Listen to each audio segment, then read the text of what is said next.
They said the West was a land of new beginnings, but nobody warned Elena Marrow that her fresh start would begin on an auction block, bleeding and bound like cattle. When the outlaws dragged her before a jeering crowd in the Arizona dust, she knew death was coming. Until a silent cowboy with eyes like winter steel stepped forward with a claim that would change everything. She's mine to protect. Stay with me until the end of this story, and comment what city you're watching from so I can see how far Elena's journey has traveled. The Arizona sun beat down like a hammer on an anvil, merciless and unrelenting. Elena Marrow had read about the Western territories in books, romanticized tales of adventure and opportunity, of wide-open spaces where a person could reinvent themselves. Those books had failed to mention the dust that coated your throat until you couldn't swallow, the way the heat could make you see things that weren't there, or how quickly civilization could peel away to reveal something far more savage underneath. She had left Boston 3 weeks ago with a leather-bound journal, 2 trunks of teaching supplies, and the kind of optimism that only thrived in parlors and libraries. Her father had kissed her forehead at the train station, pride shining in his aging eyes. "You'll bring learning to those frontier children, my dear. You'll be a light in the wilderness." Now, as rough hands shoved her forward onto a makeshift platform of weathered planks, Elena understood that the wilderness didn't want light. It wanted to consume it. Blood trickled down her temple, warm and sticky, matting her dark hair against her cheek. The wagon raid had come at dawn 2 days prior, a blur of gunfire and screaming horses. She remembered the stagecoach driver's face as he fell, remembered her fellow passengers scattered like leaves before a storm. The outlaws had taken everything, her trunks, her journal, her dignity. They'd left her with nothing but her torn traveling dress and the metallic taste of fear. The auction block, if you could call it that, sat in the center of what appeared to be an outlaw settlement. Ramshackle buildings leaned against each other like drunks, and the men gathered before her looked like they'd been carved from the same harsh stone as the surrounding mountains. 50 or 60 of them, maybe more, their faces weathered and cruel, their eyes tracking her movements like wolves watching wounded prey. "Gentlemen! Gentlemen!" The auctioneer was a weasel of a man named Polk, his voice high and reedy, cutting through the jeers and catcalls. He wore a stained vest that might have been fine once, back when he'd been something other than what he was now. "We got ourselves a rare prize today, all the way from Boston, educated and everything." Laughter rippled through the crowd, harsh, mocking sounds that made Elena's stomach turn. "Pretty thing, ain't she?" Polk continued, circling her like a vulture. "Bit damaged from the journey, but hell, what ain't damaged out here?" More laughter. "Now I know most of you boys are used to trading for horses and cattle, but this here's a special opportunity." "Get on with it, Polk," someone shouted from the back.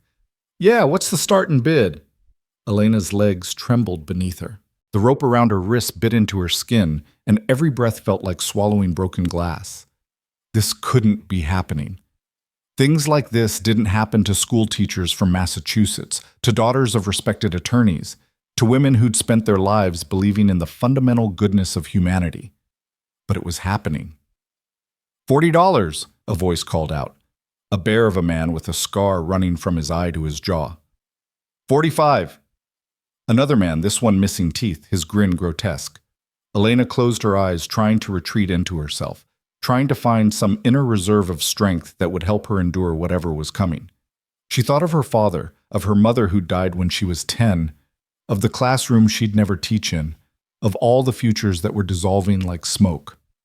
$50! The bidding continued, each number another nail in the coffin of her old life. 60! 70! The voices blurred together. Elena swayed on her feet, the blood from her head wound making everything swim. She was going to faint, or vomit, or both. The sun was too bright, the crowd too loud, the whole world tilting sideways. $100. The voice cut through the chaos like a knife through silk, deep, quiet, absolute. The crowd fell silent. Elena forced her eyes open, searching for the source of that voice.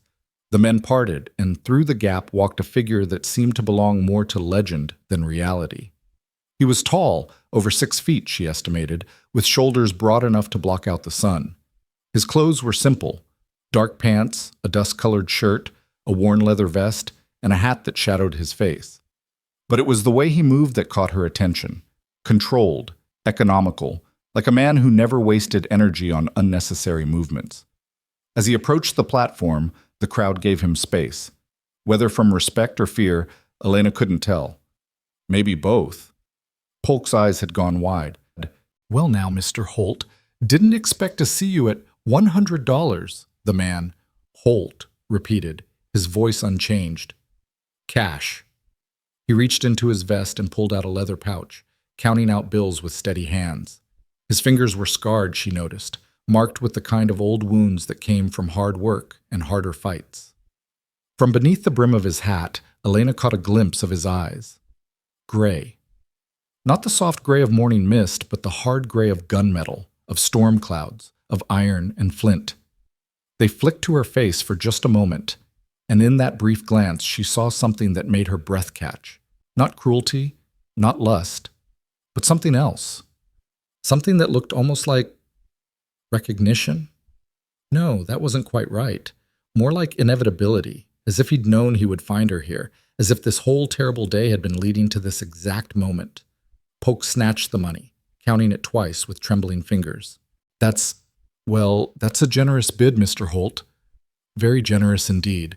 Though I feel I should mention that the Harding gang has no claim here. Holt's voice remained level, but something in it made Polk step back. This auction is over. He mounted the platform in one smooth motion. Up close, Elena could see more of him. A face tanned and weathered by sun and wind, a jaw lined with several days' worth of stubble, a mouth set in a firm line. Not handsome in any conventional sense, but striking in the way a cliff face is striking, all hard edges and uncompromising angles. He pulled a knife from his belt. Elena flinched, her mind immediately jumping to the worst conclusion, but he simply cut through the rope binding her wrists. The hemp fell away and blood rushed back into her hands, bringing with it 1,000 pinpricks of pain. Can you stand? His voice was quieter now, meant only for her. Her own voice came out as a croak. She cleared her throat, tried again. I think so. Good. He sheathed the knife and turned to face the crowd, placing himself between her and the mass of outlaws. When he spoke again, his voice carried across the settlement with that same quiet authority. Her name isn't the girl, or the pretty one, or merchandise. She's a person, and as of right now, she's under my protection. Anyone who has a problem with that can take it up with me directly. The silence that followed was thick enough to choke on. Then, from somewhere in the crowd, a man laughed, though it sounded nervous. Hell, Holt, nobody's going to argue with you. You want her, you got her, paid fair and square. Overpaid if you ask me, someone else muttered. Holt ignored them both. He turned back to Elena, and for the first time she saw something almost gentle in those hard eyes. Almost. Can you ride? Elena nodded, though she wasn't sure. She'd ridden in Boston, proper English saddle rides through manicured parks. She suspected that wasn't what he meant. My horse is over there. He gestured to a large bay gelding tied near the edge of the settlement. I'm going to help you down from this platform, and then we're going to walk to that horse, and then we're going to leave. Do you understand? Yes? The word came out stronger than she felt. Good. He offered his hand. Elena stared at it for a moment. This man, this stranger, had just paid $100 for her. She had no idea why. Had no idea what he expected in return. Had no idea if she was trading one nightmare for another. But his hand was steady, and his eyes, while hard, held no cruelty. And more importantly, every instinct she had was screaming that this was her only chance. She took his hand. His grip was firm but careful, as if he knew exactly how much pressure to exert without causing pain. He guided her down from the platform, keeping his body between her and the crowd the entire time. They walked toward the horse. Each step felt like a mile. Elena could feel dozens of eyes on her back, could hear whispered comments and crude jokes. Her legs threatened to give out, but Holt's hand on her elbow kept her upright, kept her moving forward. The bay horse was magnificent, well over 16 hands, with intelligent eyes and a calm demeanor despite the chaos of the settlement. Holt untied the reins with one hand, never releasing her elbow with the other. His name's Smoke, Holt said quietly. He won't hurt you. Before Elena could respond, he gripped her waist and lifted her into the saddle as easily as if she weighed nothing. The sudden movement made her head spin, fresh blood trickling down her temple. She grabbed the saddle horn to steady herself. Holt swung up behind her in one fluid motion, his arms coming around her to take the reins. Elena tensed, acutely aware of his proximity, of the solid wall of his chest at her back, of the way his body radiated heat in the late afternoon sun. Easy, he murmured, and she wasn't sure if he was talking to her or the horse. Then they were moving, Smoke's gait smooth and purposeful. The settlement fell away behind them, the jeers and laughter fading into the distance. Elena focused on breathing, on staying conscious, on not falling apart completely. They rode in silence for what felt like hours, but was probably only 20 minutes. The landscape was harsh and beautiful in equal measure. Red rocks and sparse vegetation, mountains rising in the distance, the sky so vast and blue it hurt to look at. Nothing like Boston, nothing like anywhere Elena had ever been. Finally, Holt spoke. There's a ranch about 5 miles ahead. My ranch. Woman there named Martha Briggs. She's my housekeeper. She'll see to your wounds, get you cleaned up, fed. You'll be safe there. Safe. The word felt foreign. Why? Elena's voice was barely above a whisper. Why what? Why did you? She couldn't finish the sentence, couldn't articulate the 1,000 questions swirling in her mind. Holt was quiet for a long moment. When he spoke, his voice was measured, careful. Because those men would have killed you. Maybe not today, maybe not tomorrow, but soon. And I've seen enough death. It wasn't a complete answer, but something in his tone told her it was all she'd get for now. Elena closed her eyes, swaying slightly in the saddle. The adrenaline that had kept her upright was fading fast, leaving behind a bone-deep exhaustion that threatened to pull her under. Stay with me, Holt said, his voice sharp. Don't pass out. Not yet. I'm trying, she managed. Try harder. The command would have annoyed her if she'd had the energy for annoyance. Instead, she focused on staying conscious, on the rhythm of Smoke's hooves, on the steady presence of the man behind her. Talk to me, Holt ordered. Tell me about Boston. What? The request was so unexpected that it cut through the fog in her mind. Boston. Tell me about it. Keep yourself awake. Elena swallowed hard. It's cold. In winter. Nothing like here. The snow piles up for months, and there are buildings, so many buildings, all crowded together, streets paved with cobblestones, carriages and vendors, and she trailed off, the memories feeling absurdly distant. Keep going. My father is an attorney, is. She shook her head, trying to clear it. I lived with him in a townhouse on Beacon Hill, 3 stories, a housekeeper named Mrs. Chen who made the most wonderful dumplings. I taught at a girls' academy until... She stopped. Until what? Until I decided I wanted more. Adventure, purpose. I'd read about the territories, about how they needed teachers, how I could make a real difference out here. Her laugh was bitter. Foolish, wasn't it? No, Holt said, surprising her. Brave, maybe. Naive, definitely. But not foolish. They crested a rise, and Elena saw it. The ranch. It sprawled across a valley, modest but well-maintained. A main house, a barn, several outbuildings, corrals with horses. Trees, actual trees, lined what looked like a creek. After miles of harsh desert, it looked like an oasis. Home, Holt said simply. As they approached, the front door of the main house flew open and a woman emerged. She was perhaps 60, with steel gray hair pulled back in a severe bun, and a face that suggested she'd seen everything life had to throw at her and remained thoroughly unimpressed. Caleb Holt! Her voice could have cut glass. What in the name of all that's holy have you... She stopped as Smoke drew closer, her eyes landing on Elena.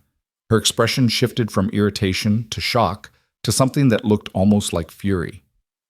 What happened to her? Martha, Holt, Caleb apparently said calmly. We need hot water, bandages, and your medical kit. She's been through hell. He dismounted and reached up for Elena. This time, when she slid down from the saddle, her legs did give out. Caleb caught her easily, scooping her up in his arms like she weighed nothing. Jesus, Mary and Joseph, Martha breathed, getting a closer look at Elena's face. Is that the Harding gang's work? Among others, Caleb replied grimly. Martha's jaw tightened. Get her inside. Guest room. I'll heat water. The world was starting to blur again. Elena was vaguely aware of being carried into the house, of cool shadows and the blessed relief of being out of the sun. She caught impressions.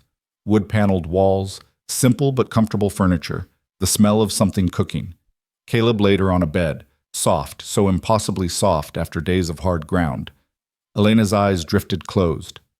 No, you don't. Martha's voice was sharp. Look at me, girl. Elena forced her eyes open. Martha loomed over her, holding a lamp. The older woman's face was all hard angles and stern lines, but her hands, when they gently probed Elena's head wound, were surprisingly tender. Nasty gash, but it'll heal clean if we take care of it. Caleb, get out. This is no place for you. Martha, out, now. I need to examine her properly, and you being here won't help anyone. Elena heard Caleb's footsteps retreat, heard the door close. Then Martha's face filled her vision again. All right, honey, I know you've been through something terrible. I know you're scared, but you're safe now. You hear me? Caleb Holt might be a lot of things, but he keeps his word. If he says you're under his protection, then by God, you're protected. Now, I'm going to ask you some questions, and I need you to stay awake long enough to answer them. Can you do that? Elena nodded weakly. Good girl. First question, besides your head, where else are you hurt? The next hour was a blur of pain and exhaustion. Martha cleaned her wounds with gentle efficiency, her running commentary a steady stream of reassurance and mild profanity. The head wound required stitches. 6 of them, neat as you please, you'll barely scar. And there were bruises blooming across Elena's ribs, her arms, her legs. Nothing broken, thank the Lord, Martha pronounced. You're dehydrated, malnourished, and traumatized, but you'll live. Now, let's get you out of this ruined dress and into something clean. Elena wanted to protest, to maintain some shred of dignity, but she had nothing left. She let Martha undress her, let her sponge away the dirt and blood, let her help her into a soft cotton nightgown that smelled of lavender and sunshine. There now, Martha said, brushing Elena's hair back from her face. That's better, isn't it? Thank you, Elena whispered. I don't know how to... Hush, no thanks needed. Now, can you eat something? Broth maybe, and some bread? Elena's stomach cramped at the mention of food. Yes, please. I'll be right back. Martha left and Elena was alone. The room was simple but clean. Plain wooden walls, a sturdy bed, a washstand with a pitcher and basin, a window that looked out over the valley. Late afternoon light slanted through the glass, painting everything gold. It was so quiet. No jeering crowds, no rough hands, no fear, just silence and safety. Elena started to cry. She didn't mean to, hadn't wanted to give in to the emotions churning inside her, but now that she'd stopped moving, stopped fighting, everything crashed over her at once. Great, shuddering sobs that hurt her bruised ribs, tears that stung her wounded temple, grief and fear and relief all tangled together until she couldn't tell one from the other. A soft knock at the door made her freeze. It's me, Caleb's voice, gruff and uncertain. Martha sent me with food. Can I come in? Elena wiped frantically at her face. Yes. The door opened. Caleb entered carrying a tray, his eyes carefully averted from the bed. He set the tray on a small table near the window. Broth and bread, he said. Martha says you need to eat slowly. Your stomach won't handle much after... He stopped, seemed to reconsider his words. After what you've been through. Thank you. Elena's voice was rough from crying. Caleb finally looked at her, and something in his expression shifted when he saw her tears. He crossed to the bed, not close enough to crowd her, but close enough that she could see the concern in those gray eyes. I know you have questions, he said. I know you're scared. I know you don't know whether you can trust me. You paid $100 for me, Elena said, the words tumbling out before she could stop them. Why? What do you want? Caleb was quiet for a long moment. Then he pulled over the room's single chair and sat down, his movements deliberate and slow, as if he were trying not to spook a wild animal. 10 years ago, he said finally, I was riding through New Mexico territory. Came across a homestead that had been raided by Comancheros. Everyone was dead, the father, the mother, 2 sons. But there was a daughter, maybe 13 years old, hiding in the root cellar. She'd watched through the floorboards while her family was murdered. He paused, his jaw working. I got her to the nearest fort, made sure she was taken care of. But it was too late, in a way. She'd seen too much. 3 months later, I heard she'd taken her father's pistol and shot herself. Elena's breath caught. I've spent a lot of years asking myself what I could have done differently, Caleb continued, his voice rough. What I should have said, should have done, to make her understand that surviving was worth it. And I never came up with a good answer. He looked directly at Elena. When I heard Polk announcing an auction in town, I rode out there to see what kind of sick game he was playing. And when I saw you on that platform, bleeding and terrified, I saw that girl again. And I decided that this time, I wasn't going to ask myself what I should have done.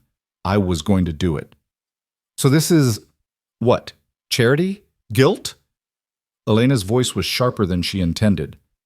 This is me trying to do one good thing in a world that's mostly bad, Caleb said simply. You don't owe me anything, Miss Marrow. When you're healed up, if you want to go back east, I'll arrange it. If you want to continue to wherever you are heading, I'll make sure you get there safe. If you want to stay here and work, Martha could use help around the house, and we could use a teacher for the children in Promise Creek. You're welcome to do that too. The choice is yours. But what's not a choice is whether you're safe. You are. I gave my word, and I keep it. Lena studied his face, searching for deception, for hidden motives, for the catch that surely had to be there. But all she saw was a tired man with old scars and eyes that had seen too much, trying to save someone because he couldn't save someone else. The Harding gang, she said quietly. Martha mentioned them. The auctioneer did too. Caleb's expression darkened. They're the ones who raided your stagecoach? I think so. There were 5 of them. The leader had a scar across his throat. They killed the driver, the other passengers. Took everything. Then they took me. Jack Harding, Caleb said grimly. He's the worst kind of outlaw. Smart enough to be dangerous, cruel enough to enjoy it. If he took you alive, it was for a reason. What reason? You witnessed the killings. You can identify him and his men. Out here, that's a death sentence for you and a hanging offense for them. They'll want you dead before you can talk to a marshal. The fear came rushing back, but they sold me at the auction. They handed you off to Polk, probably paid him to keep you quiet and hidden until they could figure out what to do with you. But now that I've claimed you publicly, they know where you are, and they'll come for you. Elena's hands started to shake. The fragile sense of safety she'd felt moments ago crumbled. Then I've put you in danger, you and Martha. We can handle ourselves, Caleb said flatly. I've dealt with worse than the Harding gang. But, Miss Marrow. He leaned forward, his gaze intense. I didn't tell you this to scare you. I told you because you deserve to know the truth. Yes, there's danger. Yes, the Hardings will probably come. But this ranch has stood for 15 years through droughts and raids and every kind of trouble the territory can throw at it. We'll stand through this too. How can you be so sure? Something that might have been a smile tugged at the corner of his mouth, brief and humorless. Because I'm not in the habit of losing what's mine to protect. The words sent a strange shiver through her. Not fear exactly, but something else. Something she couldn't quite name. A knock at the door broke the moment. Martha bustled in, her sharp eyes immediately taking in the scene. Caleb sitting by the bed, Elena pale and shaking, the untouched food on the tray. Out, Martha ordered, pointing at Caleb. The girl needs rest, not your doom and gloom predictions. I know what you were doing. Out, now. Caleb stood, giving Elena one last look. Get some rest, Miss Marrow. We'll talk more in the morning. He left, and Martha closed the door firmly behind him. She turned to Elena with an exasperated expression. That man wouldn't know bedside manner if it bit him, she said. Now, let's get some food in you before you pass out on me. She helped Elena sit up, propping pillows behind her, and placed the tray on her lap. The broth was rich and savory, the bread fresh and soft. Elena's hands shook as she lifted the spoon, but the first sip of broth was like heaven. "Slowly," Martha cautioned. "Small bites." Elena obeyed, though every instinct screamed at her to gulp it down. As she ate, Martha busied herself around the room, her presence somehow both brisk and comforting.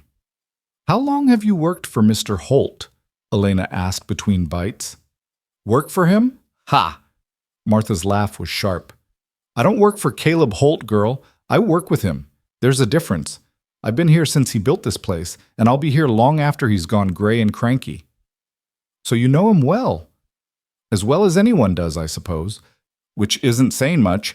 Caleb keeps his cards close to his chest. Martha paused in her tidying, turning to look at Elena directly. "But I'll tell you this. That man has never lied to me, never broken a promise, and never turned away someone who needed help. He's hard, yes. Difficult, absolutely. But he's good. The kind of good that actually means something out here." Elena absorbed this, taking another sip of broth. "He told me about the girl, the one who died." Martha's expression softened. "Claire Johnson. That nearly broke him, that did. He doesn't talk about it much, but I know it still haunts him. That's why he did what he did today, buying you at that auction. He saw a chance to rewrite that story." "But I'm not her." "No, you're not. You're yourself. And that's what Caleb will protect. You, not some ghost of his past." Martha came to sit on the edge of the bed. "Now, I know you're scared. I know you don't know what happens next. But here's what I can tell you. You're safe tonight. Tomorrow you'll be safe. And the day after that, we'll take it one day at a time until you figure out what you want to do with your life. Sound fair?" Elena's throat tightened. "More than fair. Thank you, Mrs. Briggs." "Just Martha. And you're welcome, honey." She stood, collecting the tray. "Now, you finish that bread, and then get some sleep, real sleep in a real bed. I'll be right down the hall if you need anything." After Martha left, Elena finished the bread slowly, savoring each bite. Then she lay back against the pillows, staring at the ceiling. Her body ached, her head throbbed where Martha had stitched it, and every time she closed her eyes, she saw the auction block, the jeering crowd, the casual cruelty of men who saw her as property. But she also saw Caleb Holt stepping forward, his voice cutting through the chaos. $100. Saw him cutting her free, declaring her under his protection. Saw those hard gray eyes with something almost like gentleness in them. She didn't know what tomorrow would bring, didn't know if the Harding gang would come, if she'd ever make it to the teaching position she'd dreamed of, if she'd ever see her father again. But tonight, in this quiet room, in this unexpected sanctuary, Elena Marrow was alive. And for now, that was enough. Outside, the sun set over the Arizona mountains, painting the sky in shades of crimson and gold. In the main house, Caleb stood at the window of his study, a glass of whiskey in his hand, watching the last light fade. Martha appeared in the doorway. "She's asleep." Caleb nodded, but didn't turn around. "You know the Hardings will come," Martha said quietly. "I know." "Could get ugly." "It usually does." Martha was quiet for a moment, then, "Why her, Caleb? Why this girl?" It was a good question. Caleb turned it over in his mind, searching for an answer that made sense. Because she reminded him of Claire? Because he was tired of watching innocent people suffer? Because the look in her eyes when she stood on that auction block had struck something deep in his chest, something he'd thought was long dead? "Because I could," he said finally. "Because I had the money and the means and the will to do something, so I did. That's a lot of money for a stranger." "I've wasted more on worse," Martha snorted. "Fair enough." She turned to leave, then paused. "She's stronger than she looks, that one. I can see it in her eyes. She'll surprise you." After Martha left, Caleb finished his whiskey and set the glass aside. He checked the rifle mounted above his desk, loaded and ready. Checked the pistol in his belt, likewise. Tomorrow, he'd ride to Promise Creek, talk to the marshal, put the word out that Elena Marrow was under his protection and anyone who touched her would answer to him. But tonight, he'd stand watch. because the Hardings were out there somewhere, planning and plotting. And Caleb Holt had learned long ago that the best way to prepare for trouble was to expect it. He settled into the chair by the window, his rifle across his knees, and waited for dawn. Dawn came too quickly and not quickly enough. Elena woke to birdsong and the smell of coffee drifting through the house, disoriented for several heartbeats before memory crashed back. The auction. The blood. The cowboy with gray eyes who'd claimed her as his to protect. She sat up slowly, testing her body's limits. Everything hurt, but it was a dull ache rather than the sharp agony of yesterday. Martha's stitches pulled slightly when she touched her temple, but the wound felt clean, no sign of infection. A knock at the door made her tense. "It's Martha, honey. I've got clothes for you and some breakfast. May I come in?" "Yes, please." Martha entered carrying a bundle of fabric and a tray that smelled like heaven. She set both on the small table and turned to appraise Elena with a critical eye. "You've got more color this morning. That's good. How's the head?" "Sore, but better." "And the rest of you?" Elena considered lying, then decided against it. Something about Martha's no-nonsense demeanor demanded honesty. "I feel like I was trampled by horses and left in the sun to die." Martha's laugh was sharp and approving. "Good. Means you're honest. I can work with honest." She gestured to the bundle of clothes. "These were mine when I was younger and considerably less substantial. They'll be a bit loose on you, but better than that ruined traveling dress. Get yourself cleaned up and dressed, eat that breakfast, then come out to the main room. Caleb wants to talk to you." Elena's stomach tightened. About what? About what happens next? About the Hardings? About reality? Martha's expression softened slightly. "Don't worry, he's not going to throw you out or make demands, but you need to understand the situation you're in, and he's the one who can explain it." After Martha left, Elena washed her face and hands in the basin, then examined the clothes. A simple cotton dress in pale blue, practical and well-made. She dressed slowly, her bruised ribs protesting every movement. The dress fit reasonably well, though Martha had been right about it being loose. Elena caught a glimpse of herself in the small mirror above the washstand and barely recognized the woman staring back. Pale, hollow-eyed, with a bandage on her temple and shadows under her eyes that hadn't been there a week ago. She forced herself to eat the breakfast, eggs, biscuits, and some kind of preserved fruit that tasted like heaven. Then, steeling herself, she left the bedroom. The main room of the house was larger than she'd expected, with high ceilings and windows that let in generous amounts of morning light. Simple furniture, nothing fancy, but everything well-crafted and sturdy. A stone fireplace dominated one wall and bookshelves lined another. Elena's eyes lingered on those books. She could make out titles from where she stood. Shakespeare, Dickens, technical manuals on ranching and animal husbandry. A surprising collection for a frontier ranch. Caleb stood by the window, his back to her, looking out over the valley. He'd changed clothes since yesterday. Clean shirt, darker pants, boots that looked like they'd seen 1,000 miles. His rifle leaned against the wall within easy reach. Martha sat in a rocking chair near the fireplace, mending something that looked like a shirt. "Miss Marrow," Caleb said without turning around.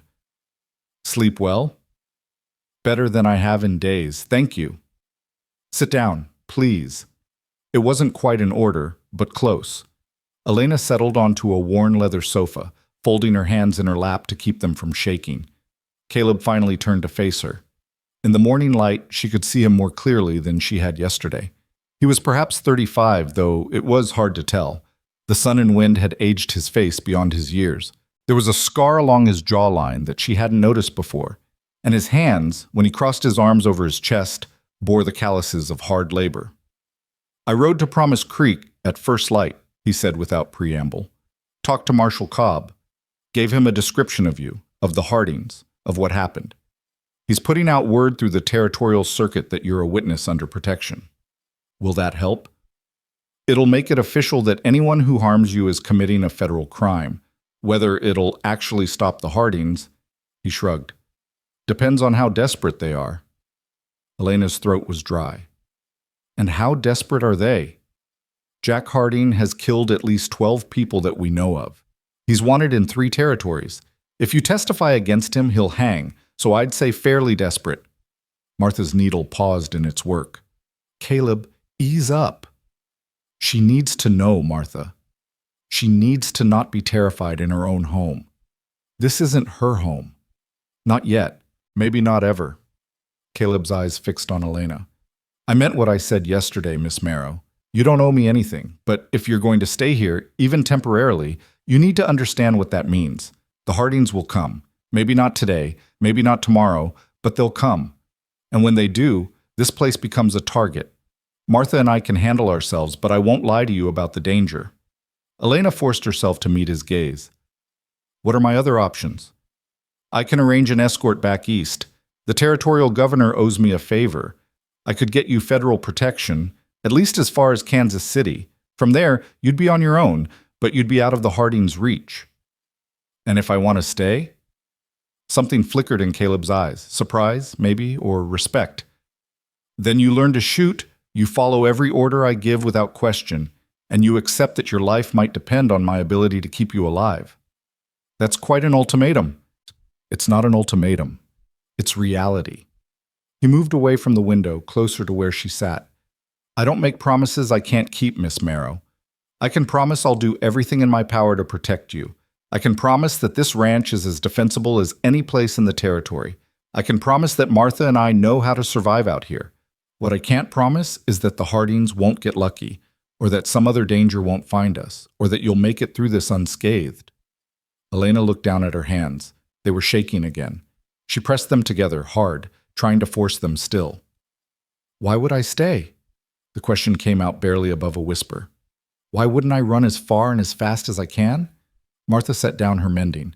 Because running means giving up, means letting those bastards win, means spending the rest of your life looking over your shoulder. And staying doesn't?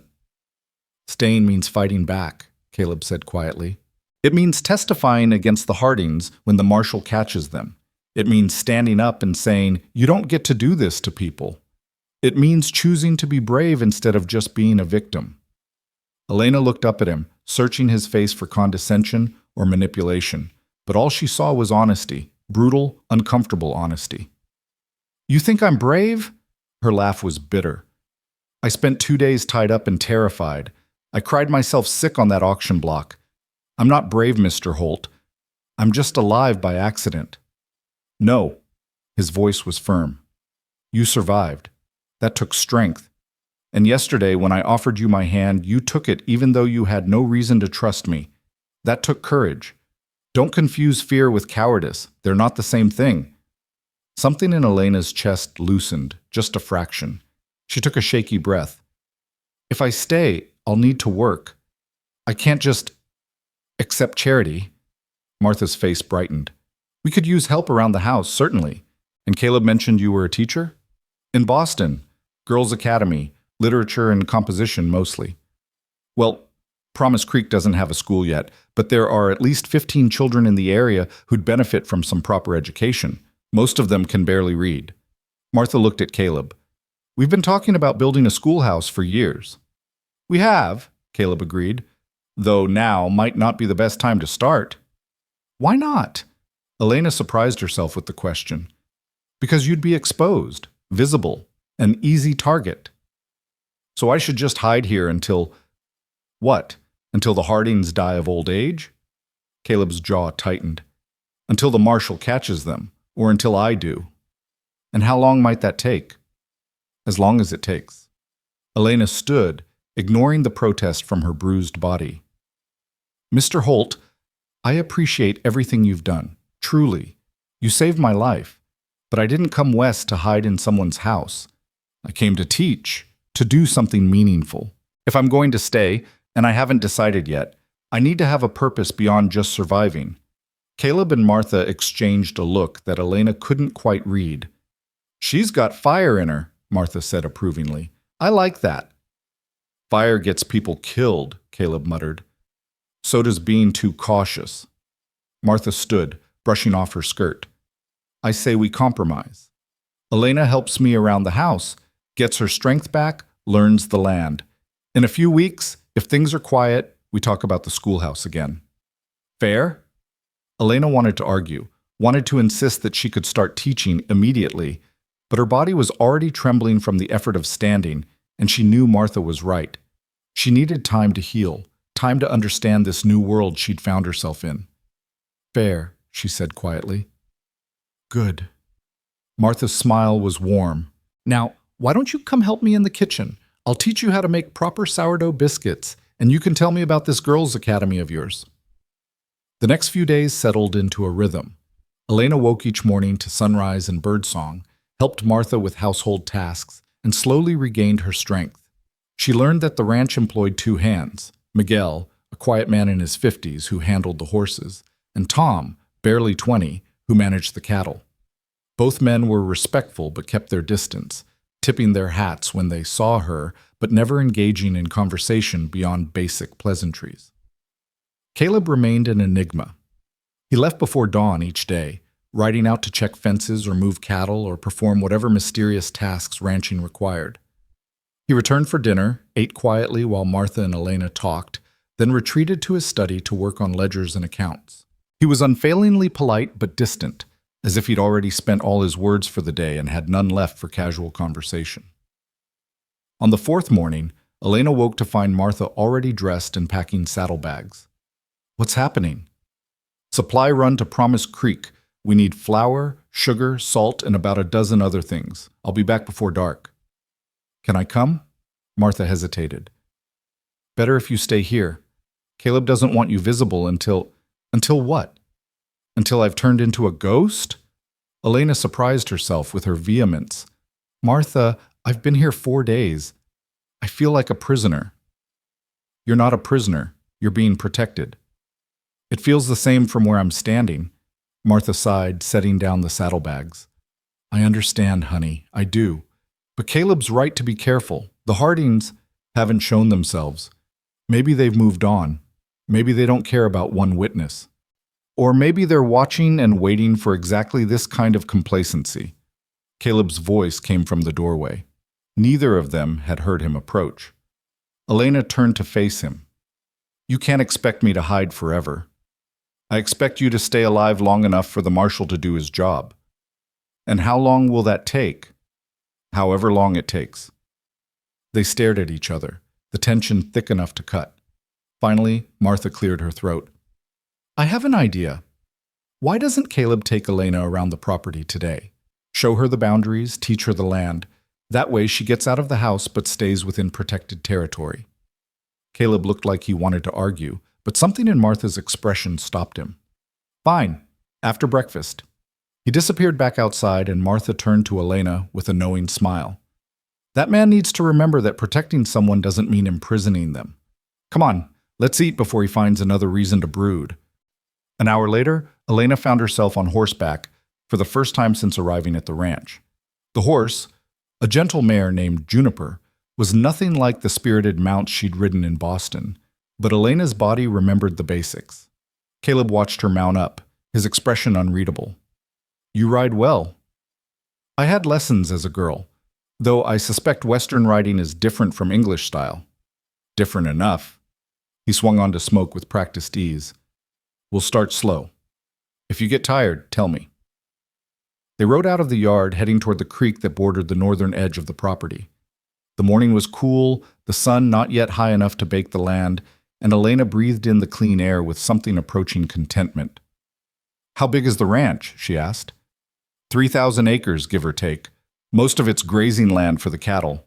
We've got about 200 head right now, though that number fluctuates depending on the season. "And you manage all this yourself?" "Miguel and Tom handle most of the daily work. I deal with the business side, the planning, the problems that come up." He pointed to a line of cottonwoods in the distance. "That's the creek. It runs year-round, which is why this land is worth something. Water's everything out here." They rode in silence for a while. Elena studied the landscape, trying to see it the way Caleb did. Not as harsh and forbidding, but as home. The red rocks glowed in the morning light, and despite the sparse vegetation, there was a stark beauty to it all. "Why did you come out here?" she asked suddenly. "To the territories, I mean. You don't seem like someone who was born to this." Caleb was quiet for so long she thought he wouldn't answer. Then, "I was born in Missouri. My father was a farmer, barely scratched out a living. When the war came, I joined up. Fought for 3 years, saw more death than any person should see. When it was over, I couldn't go back to farming. Couldn't pretend the world was the same place it had been before. He paused. So I came west. Figured if I was going to start over, might as well do it somewhere that didn't pretend to be civilized. And you built all this? Built it with my hands and back. Every fence post, every building. Bought the land with money I'd saved from working other ranches. It's not much, but it's mine. There was pride in his voice, and something else, a fierce protectiveness that Elena recognized. This land wasn't just property to him. It was proof that he could create something, that he could survive and even thrive in this harsh place. They reached the creek, and Caleb dismounted, leading Smoke to the water's edge. Elena followed suit, grateful for the chance to stretch her legs. The creek was wider than she'd expected, perhaps 15 feet across, flowing over smooth stones with a gentle burbling sound. It's beautiful, she said, surprised. It's reliable, Caleb corrected, but there was a hint of a smile on his face. Beauty's just a bonus. Elena knelt by the water, cupping her hands to drink. The water was cold and sweet, nothing like the tepid, chemical-tasting water in Boston. When she looked up, she found Caleb watching her with an odd expression. What? You're adapting faster than I expected. To what? To this. To the frontier. Most Eastern women would be demanding to go home by now. Elena stood, brushing off her skirt. Maybe I'm not most Eastern women. No, Caleb said quietly. You're not. Something passed between them in that moment. A recognition, perhaps, or an understanding. Then Caleb turned away, checking Smoke's saddle with more attention than it probably needed. We should head back. Martha will worry. They rode back in companionable silence. As they approached the ranch, Elena noticed something different about the main house. The front door was open, which Martha never allowed. Keeps the heat out, she'd explained. And there was a horse tied to the porch railing that Elena didn't recognize. Caleb saw it too. His entire body went rigid, and his hand moved to the pistol at his hip.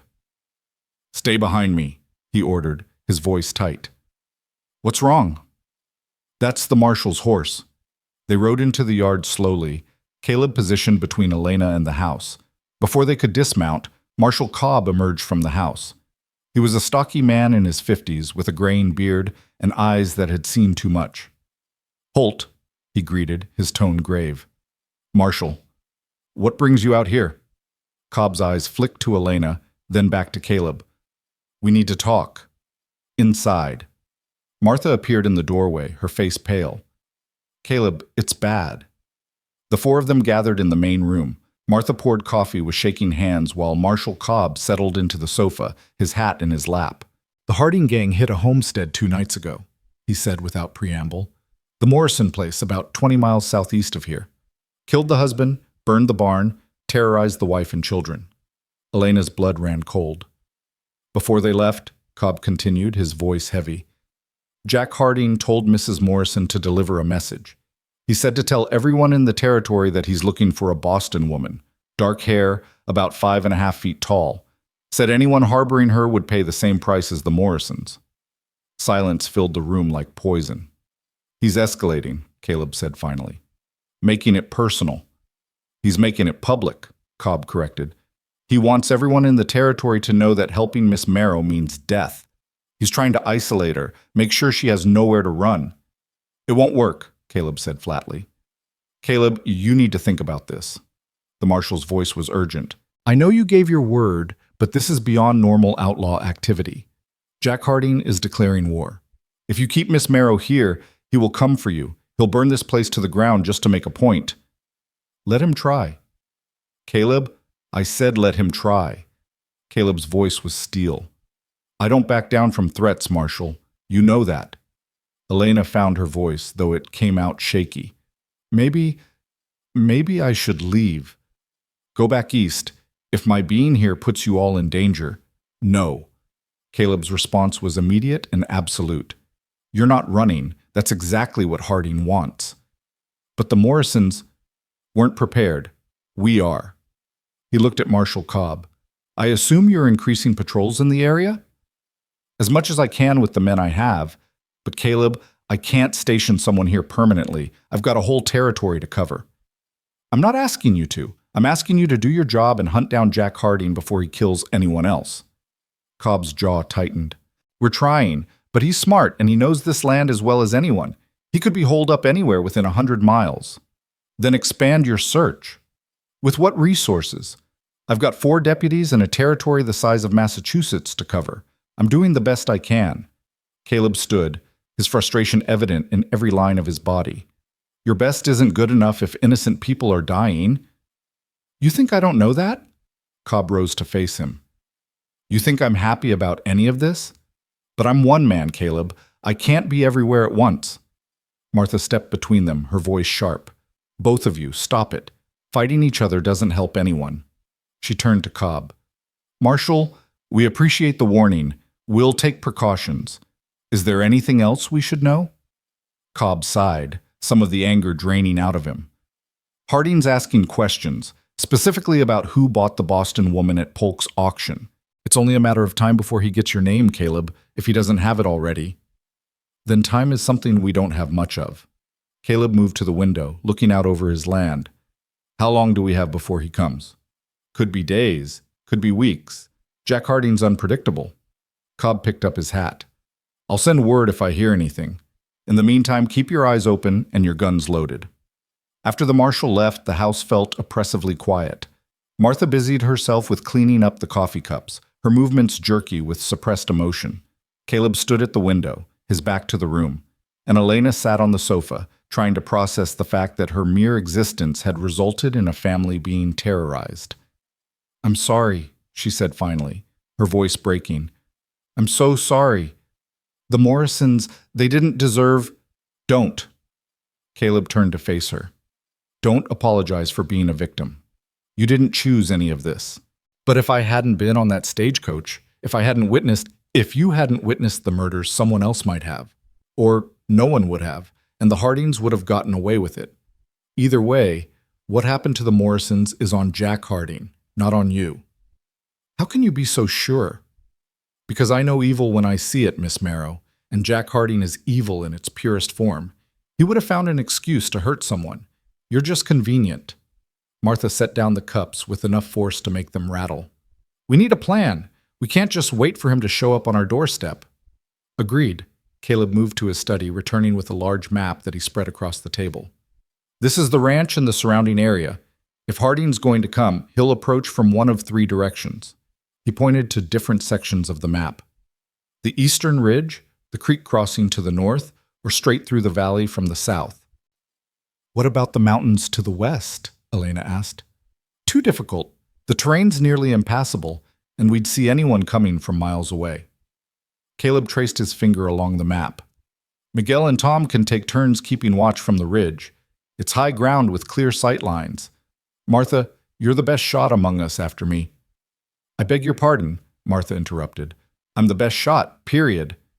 Despite everything, Caleb's mouth twitched. Fine. You're the best shot. You'll stay near the house, cover the approach from the creek. And me? Elena asked.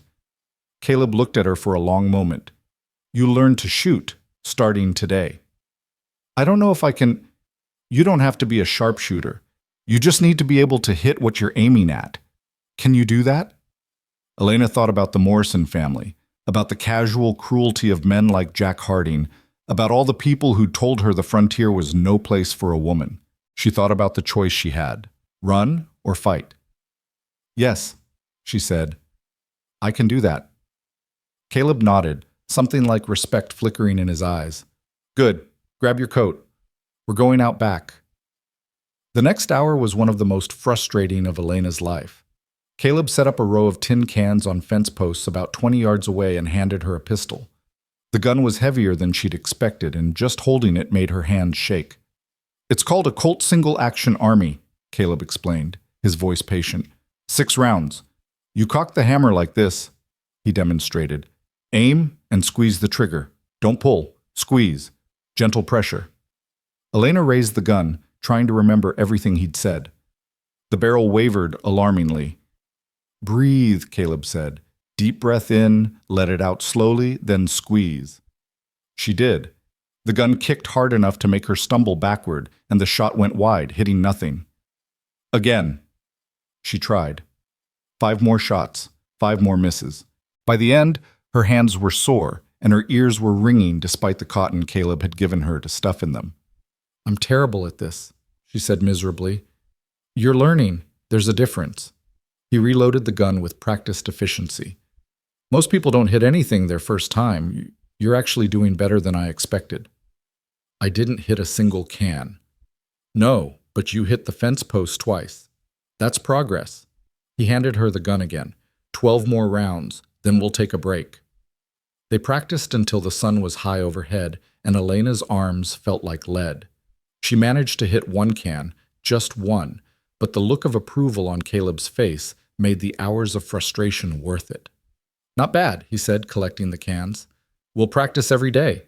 By the time Harding shows up, you'll be able to defend yourself." "If he shows up." "When he shows up," Caleb corrected grimly. "Men like Jack Harding don't make threats they don't intend to keep." That night, Elena lay in bed listening to the unfamiliar sounds of the ranch settling around her. Somewhere in the distance, a coyote howled. Closer, she could hear the soft murmur of Caleb and Martha talking in the main room, though she couldn't make out the words. She thought about the Morrisons, about a family destroyed because of her. She thought about Jack Harding, somewhere out there in the darkness, planning his next move. She thought about Caleb's face when he'd said, "She's mine to protect," the absolute certainty in his voice. And she thought about the choice she'd made. Not to run, but to stay and fight. It was terrifying and exhilarating in equal measure. Sleep came eventually, fitful and filled with dreams of auction blocks and burning barns, and gray eyes that promised safety in a world gone mad. The attack came on the 8th night. Elena had just begun to let her guard down, to believe that maybe the Hardings had moved on or lost interest. She'd spent the day helping Martha preserve vegetables from the garden, her hands stained purple from beet juice, her muscles pleasantly tired from honest work. Caleb had taken her shooting again in the afternoon, and she'd managed to hit 4 cans out of 6, progress that earned her one of his rare, genuine smiles. Dinner had been quiet but comfortable, the 3 of them falling into the rhythm of people who'd learned to coexist. Martha had told a story about her youth in Philadelphia that had them all laughing, and for a few precious hours, Elena had forgotten to be afraid. She was in her room, brushing out her hair by lamplight, when the first gunshot shattered the night. The sound was so sudden and violent that Elena dropped the brush, her heart slamming against her ribs. Another shot followed, then another, and suddenly the night erupted with gunfire. Her door flew open. Caleb stood there, his face grim, a rifle in his hands. "They're here. Get down, stay low, and follow me. Now." Elena's training took over. The hours of preparation that had seemed so paranoid suddenly made perfect sense. She dropped to a crouch and followed Caleb into the hallway. Martha was already there, her own rifle gripped with steady hands, her face pale but determined. "How many?" Martha asked. "At least 5. Maybe more." Caleb led them toward the back of the house, away from the front windows. "They're coming from the valley approach, just like I thought."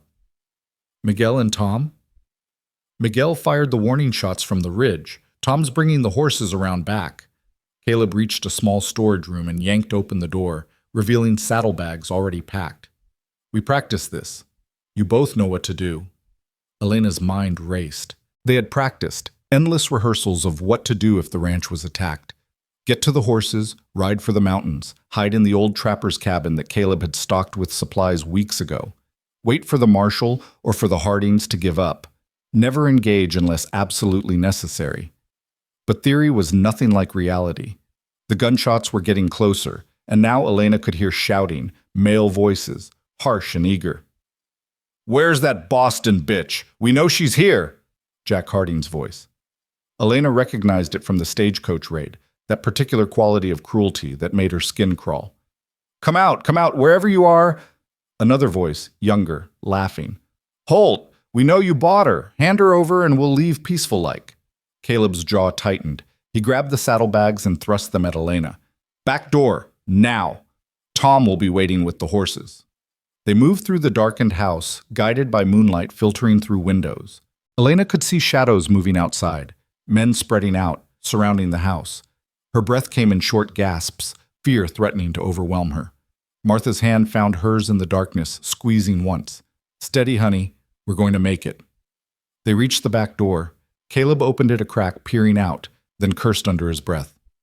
"What?" Martha whispered. "They've cut off the back approach. There's at least 2 of them between us and the horses." "Then we fight our way through," Martha said flatly. "Against 5 or 6 armed men? Those aren't good odds." "They're the only odds we've got." A window exploded inward, glass raining down on the floor. Something heavy crashed through, a torch, flames already licking at the curtains. "They're burning us out!" Elena's voice was high with panic. Caleb made a decision. "Martha, you're the best shot. Cover us from the kitchen window. Elena, you're with me. We're going out the front." "The front? But that's exactly where they won't expect us." He was already moving, pulling Elena with him. "Martha, count to 30, then start shooting. Aim for the ones near the barn. Make them think we're trying to escape that direction." Martha nodded grimly, positioning herself at the kitchen window. 30 seconds. Don't waste them." Caleb pulled Elena toward the front of the house. The fire was spreading fast, the dry wood of the curtains catching, smoke already filling the room. He grabbed a heavy coat from a peg near the door and threw it over Elena's shoulders. "When I open this door, we run straight for the cottonwoods by the creek. Don't stop, don't look back. If I tell you to drop, you hit the ground immediately, understand?" Elena nodded, unable to speak past the terror in her throat. "Say it. I need to hear you say it." "I understand." "Good." He checked his pistol one more time, then his rifle. "On 3. 1, 2. The kitchen erupted with gunfire. Martha, true to her word, was shooting with deadly precision. Men shouted in confusion and pain. 3! Caleb threw open the front door and they ran. The night was chaos. Muzzle flashes lit up the darkness like lightning. Men were running toward the house from all directions, drawn by Martha's shots. Caleb and Elena sprinted across the open yard, heading for the line of cottonwoods perhaps 50 yards away. They almost made it. "There! The front!" A shot rang out, kicking up dirt at Elena's feet. Caleb shoved her sideways, his body covering hers as they hit the ground hard. More shots followed, too close, and Caleb returned fire, his rifle barking 3 times in rapid succession. Someone screamed, "Move!" Caleb hauled her up and they were running again, zigzagging toward the trees. Elena's lungs burned. Her legs felt like they might give out, but terror kept her moving.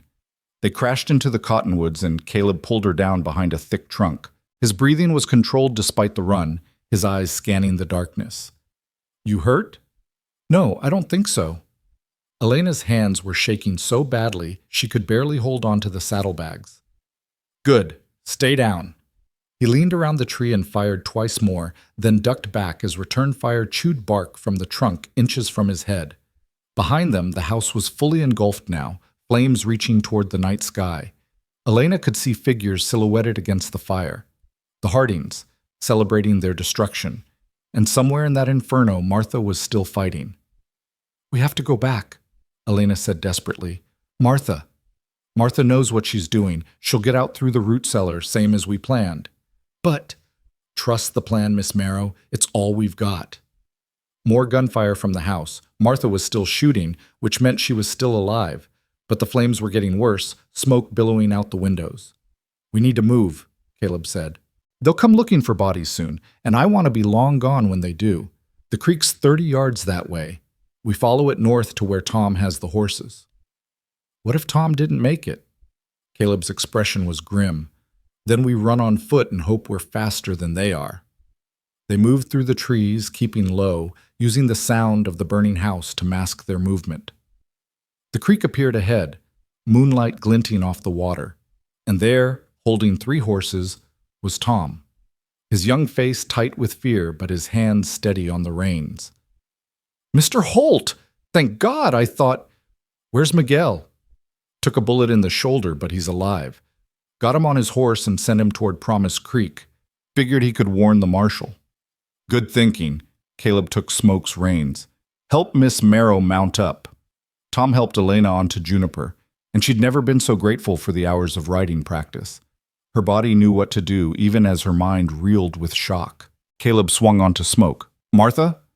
Haven't seen her since she went into the house. As if summoned by her name, a figure emerged from the darkness. Martha, soot-stained and limping slightly, but very much alive. She carried her rifle in a canvas pack, and her face was set in lines of fury. Those sons of bitches burned my house, she announced, accepting Tom's help to mount the third horse. 15 years I kept that place perfect, and they burned it like it was nothing. We'll rebuild, Caleb said. Right now we ride. Tom, you head for Promise Creek, find the marshal. Tell him the Hardings are heading north toward the mountains. We'll hole up at the cabin and wait for backup. But sir, that's an order. Go. Tom looked like he wanted to argue, but something in Caleb's tone brooked no argument. He nodded once and rode off into the darkness. Can you ride? Caleb asked Martha. I'll ride until I drop dead, and even then I might keep going out of spite. She winced, shifting in the saddle. Twisted my ankle getting out the root cellar, but it'll hold. Then we move. Stay close. Stay quiet. We've got about an hour before they realize we're not in the house. They rode north, following the creek, the horses picking their way carefully over the rocky ground. Behind them, the ranch burned, orange flames licking at the night sky like the end of the world. Elena couldn't stop looking back, couldn't quite process that the place she'd begun to think of as safe was now nothing but ash and ruin. Don't look back, Caleb said quietly, bringing Smoke alongside Juniper. Whatever you're feeling right now, you can feel it later. Right now, focus on staying in that saddle and staying alive. They destroyed everything. Your home, It's just a building. Buildings can be rebuilt. His voice was hard, controlled. You're alive. Martha's alive. That's what matters. But Elena saw the tightness around his eyes, the white-knuckled grip on the reins. The ranch hadn't been just a building to him. It had been proof that he could create something, that he could survive in this harsh land. And the Hardings had taken it from him in a single night. They rode for hours, climbing steadily into the foothills. The terrain grew rougher, the trees thicker. Twice they had to dismount and lead the horses over particularly treacherous sections. Martha's ankle was clearly bothering her, though she refused to admit it, and Elena's entire body ached from the relentless pace. Dawn was painting the eastern sky pale gray when Caleb finally called a halt. They were in a narrow canyon, scrub oak and pine providing cover. He dismounted and moved to the edge, peering back the way they'd come. Do you see them? Martha asked, sliding from her horse with a barely suppressed groan. Not yet, but they're coming. They'll have found our tracks by now. How far to the cabin? Another 3 hours, maybe 4. The terrain's going to slow us down. Elena dismounted on shaking legs. Her hands were blistered from gripping the reins. Her back screamed in protest, and she was fairly certain she'd never been this exhausted in her life. She sank down onto a fallen log, trying to catch her breath. Martha limped over and sat beside her, offering a canteen. Elena drank gratefully, the water cool and sweet. You did good back there, Martha said quietly. Didn't fall apart, didn't slow us down. That takes guts. I was terrified the entire time. Being brave doesn't mean not being scared. It means being scared and doing it anyway. Martha took the canteen back, taking a long drink herself. My late husband used to say that courage is just fear that said its prayers. Think he was right about that. Caleb returned from his surveillance. We need to keep moving. They're maybe an hour behind us, and they're pushing hard. The horses need rest, Martha pointed out. The horses can rest when we're safe. Right now, every minute we stand here is a minute closer they get. He looked at Elena, his expression softening slightly. Can you keep going? Elena wanted to say no. Wanted to lie down on the ground and sleep for a week. Wanted to wake up in Boston and discover this was all some horrible nightmare. Instead, she stood. I can keep going. Something like pride flickered in Caleb's eyes. Then let's move. The next hours were a blur of pain and fear. They climbed higher into the mountains, the air growing thinner and cooler. The horses were struggling now, their sides heaving with effort. Martha's face had gone pale with pain, though she never complained. And Elena simply focused on putting one foot in front of the other, on staying in the saddle, on not being the one who slowed them down. The sun was high overhead when Caleb suddenly raised his hand, halting them. He cocked his head, listening. "They're close," he said quietly. "I can hear the horses." Martha and Elena strained to hear, but caught nothing except wind through the trees and the distant call of a hawk. "How close?" Martha asked. "Close enough that we won't make the cabin before they catch us." Caleb scanned the surrounding terrain, his mind clearly working through options. "There. That ravine. We make our stand there." "Against how many?" "Doesn't matter. It's defensible, and we're out of running room anyway." He led them to a narrow ravine cut deep into the mountainside. Rock walls rose on either side, providing natural cover, and a scatter of boulders offered additional protection. It was a good position. Anyone approaching would be forced to come through a narrow opening, limiting their numbers. Caleb helped Martha down from her horse, and Elena saw him wince when he saw her ankle, swollen to twice its normal size, the skin mottled with bruises. "Martha, that needs to wait until we're not about to be murdered," Martha said tersely. She positioned herself behind one of the larger boulders, checking her rifle.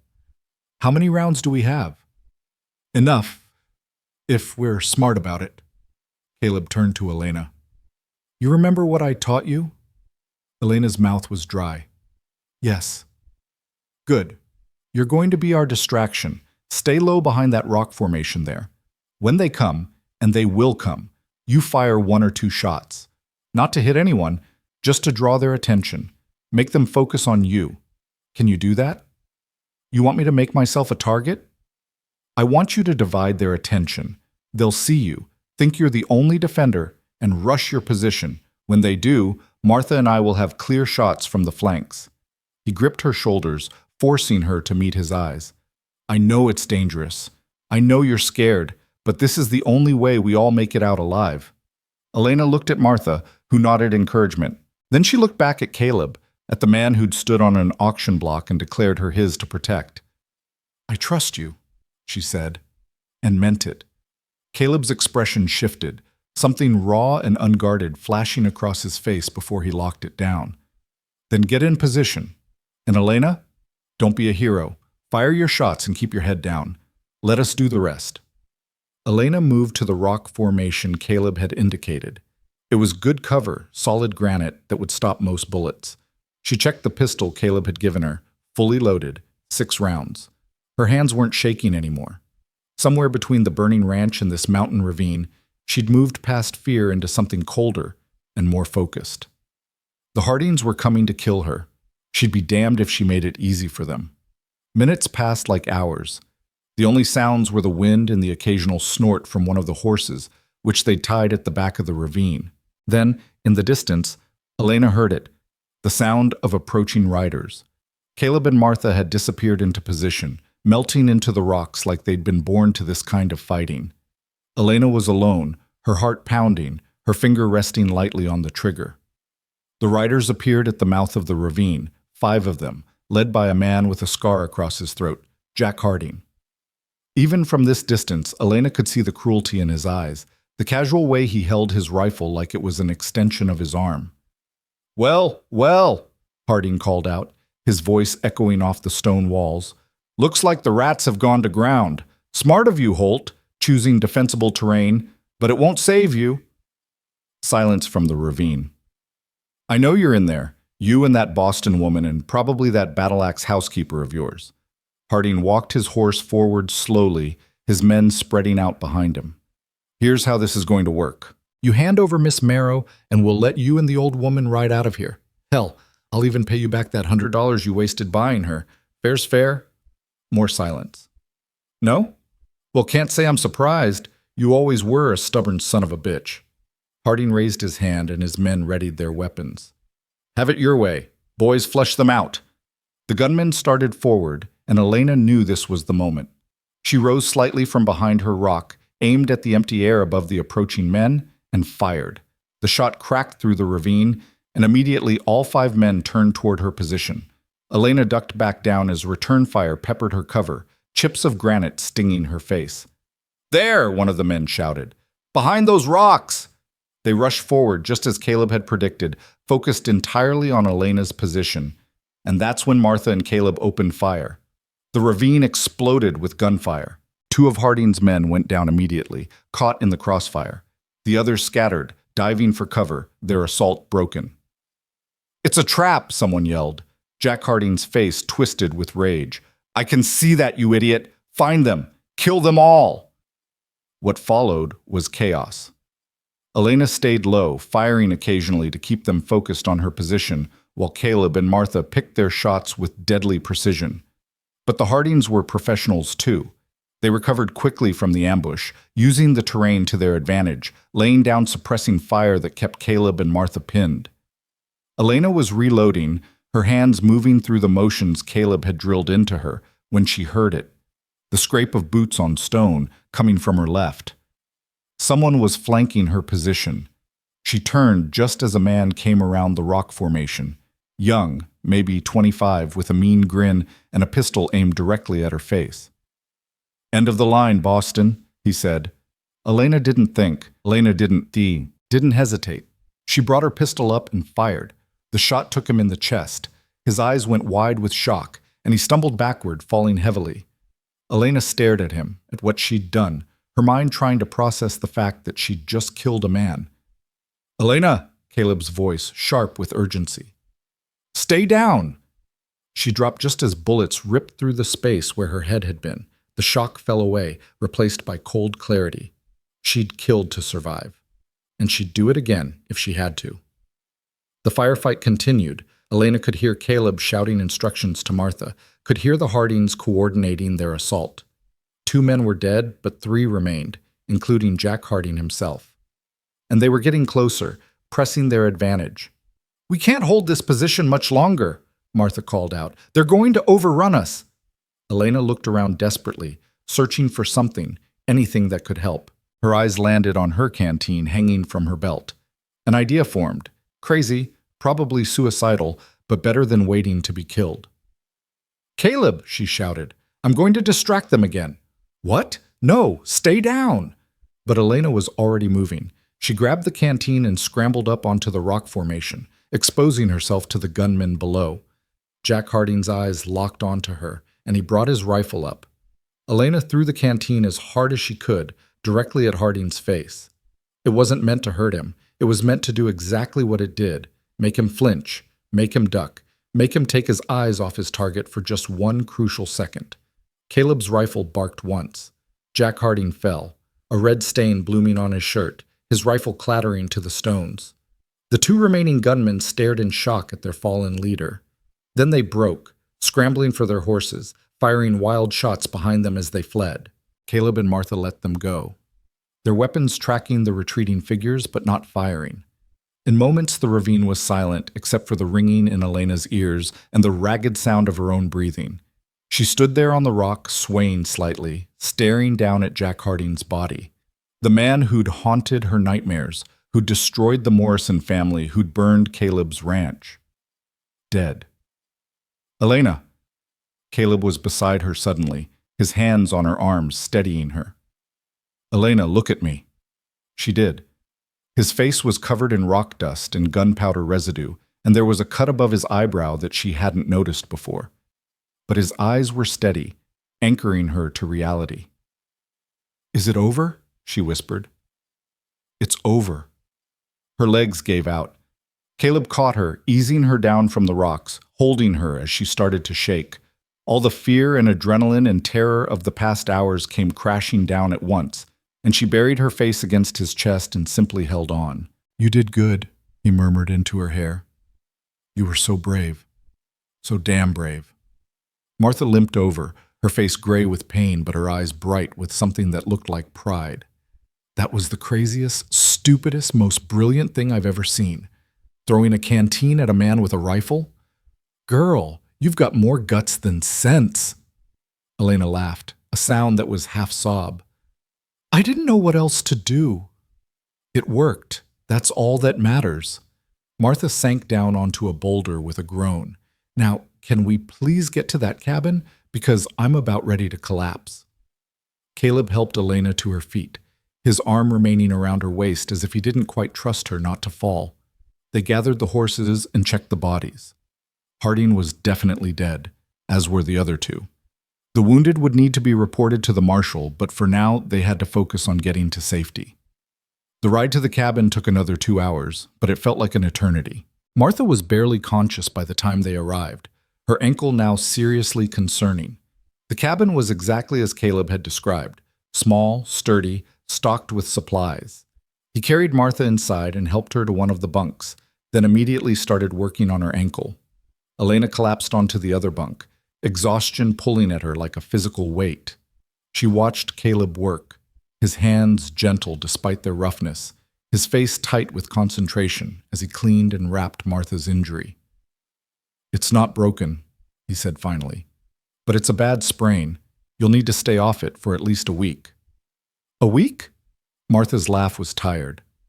"We don't have a week. We need to get back, rebuild." "We have exactly as much time as we need," Caleb said firmly. "The ranch is gone. The Hardings are dead or scattered. Right now, the only thing that matters is healing." He looked over at Elena, his expression softening. "All of us healing." Martha nodded, her eyes already closing. Within minutes, she was asleep, her breathing deep and even. Caleb stood, stretching his back with a wince. He moved to the small stove in the corner and started building a fire, his movements automatic, practiced. Elena watched him from the bunk, too tired to move, too wired to sleep. "Thank you," she said finally. Caleb looked up. "For what?" "For keeping your promise. For protecting me. For—" She couldn't find the words. He crossed to her bunk and sat down on the edge, his weight making the old frame creak. For a long moment he just looked at her, really looked at her, like he was seeing her for the first time. "I should be thanking you," he said quietly. "That thing with the canteen. If you hadn't done that, Harding would have killed me. Maybe all of us." "I was terrified."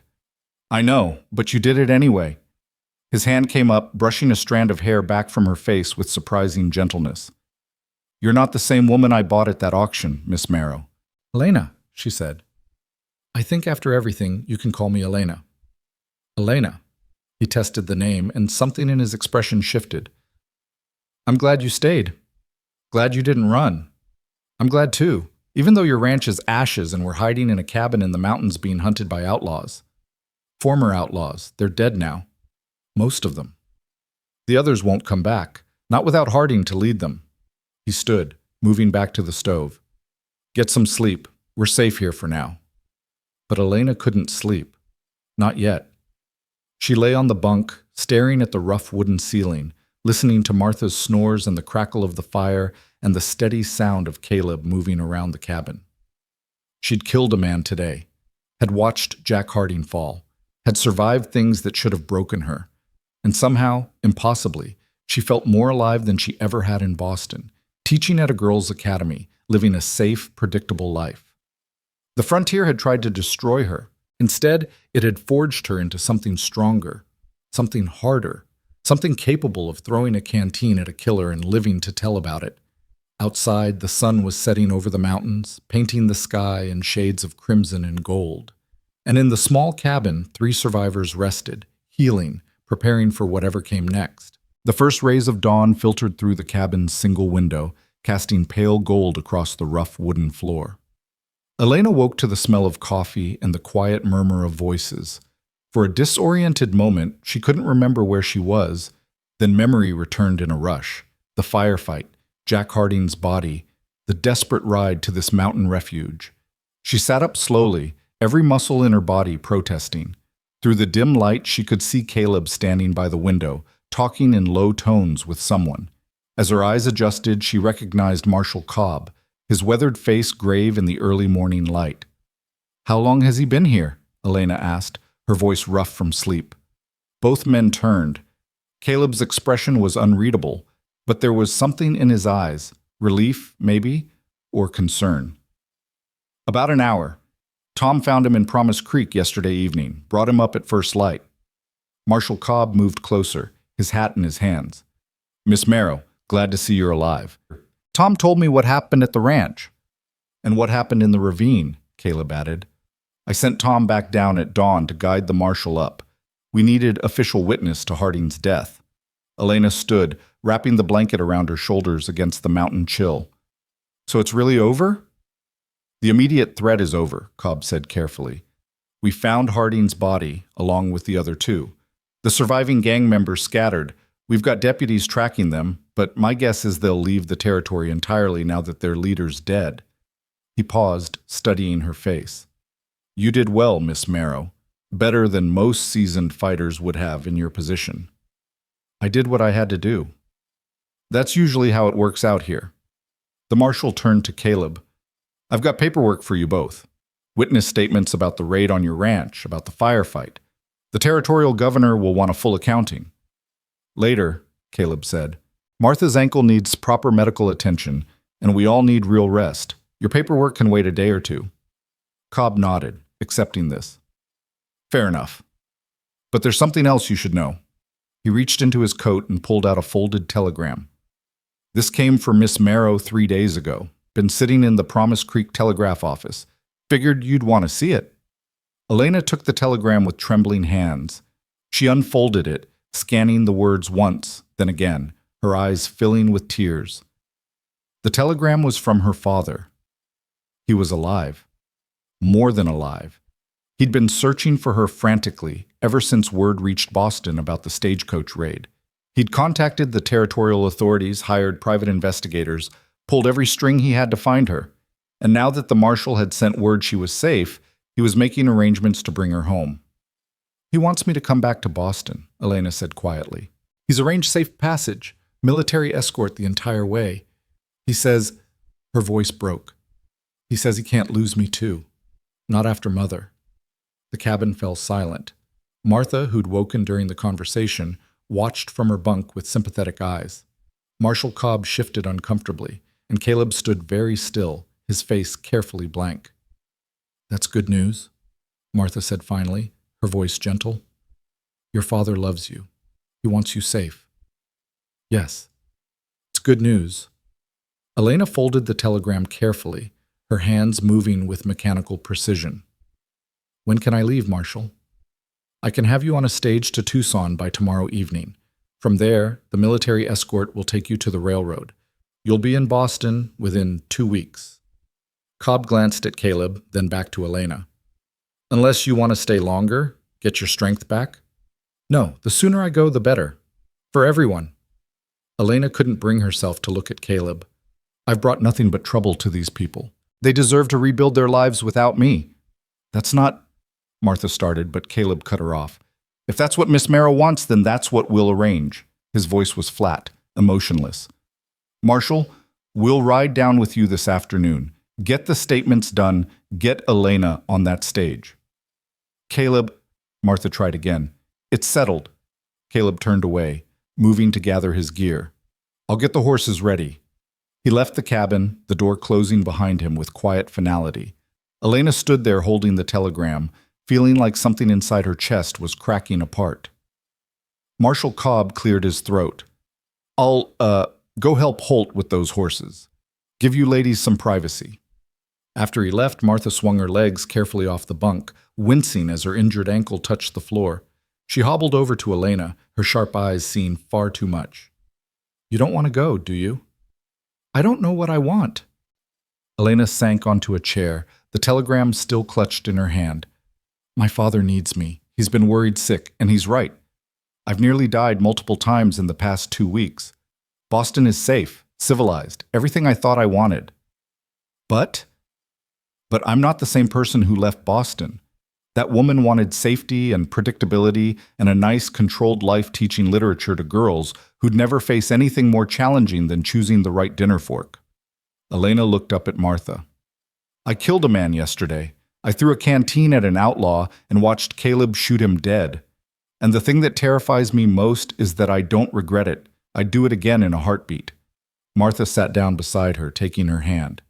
The frontier has a way of showing you who you really are, not who you think you should be, or who society expects you to be, but who you are at your core. Sounds like you've discovered you're stronger than you knew. Or maybe I've just become harder, colder.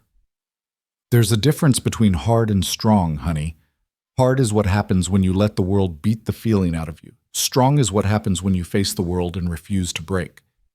You're strong. I've seen it. Martha squeezed her hand. Now, what are you going to do about Caleb? Elena's breath caught. What do you mean? Oh, don't play coy with me. I've seen the way you look at each other when you think no one's watching.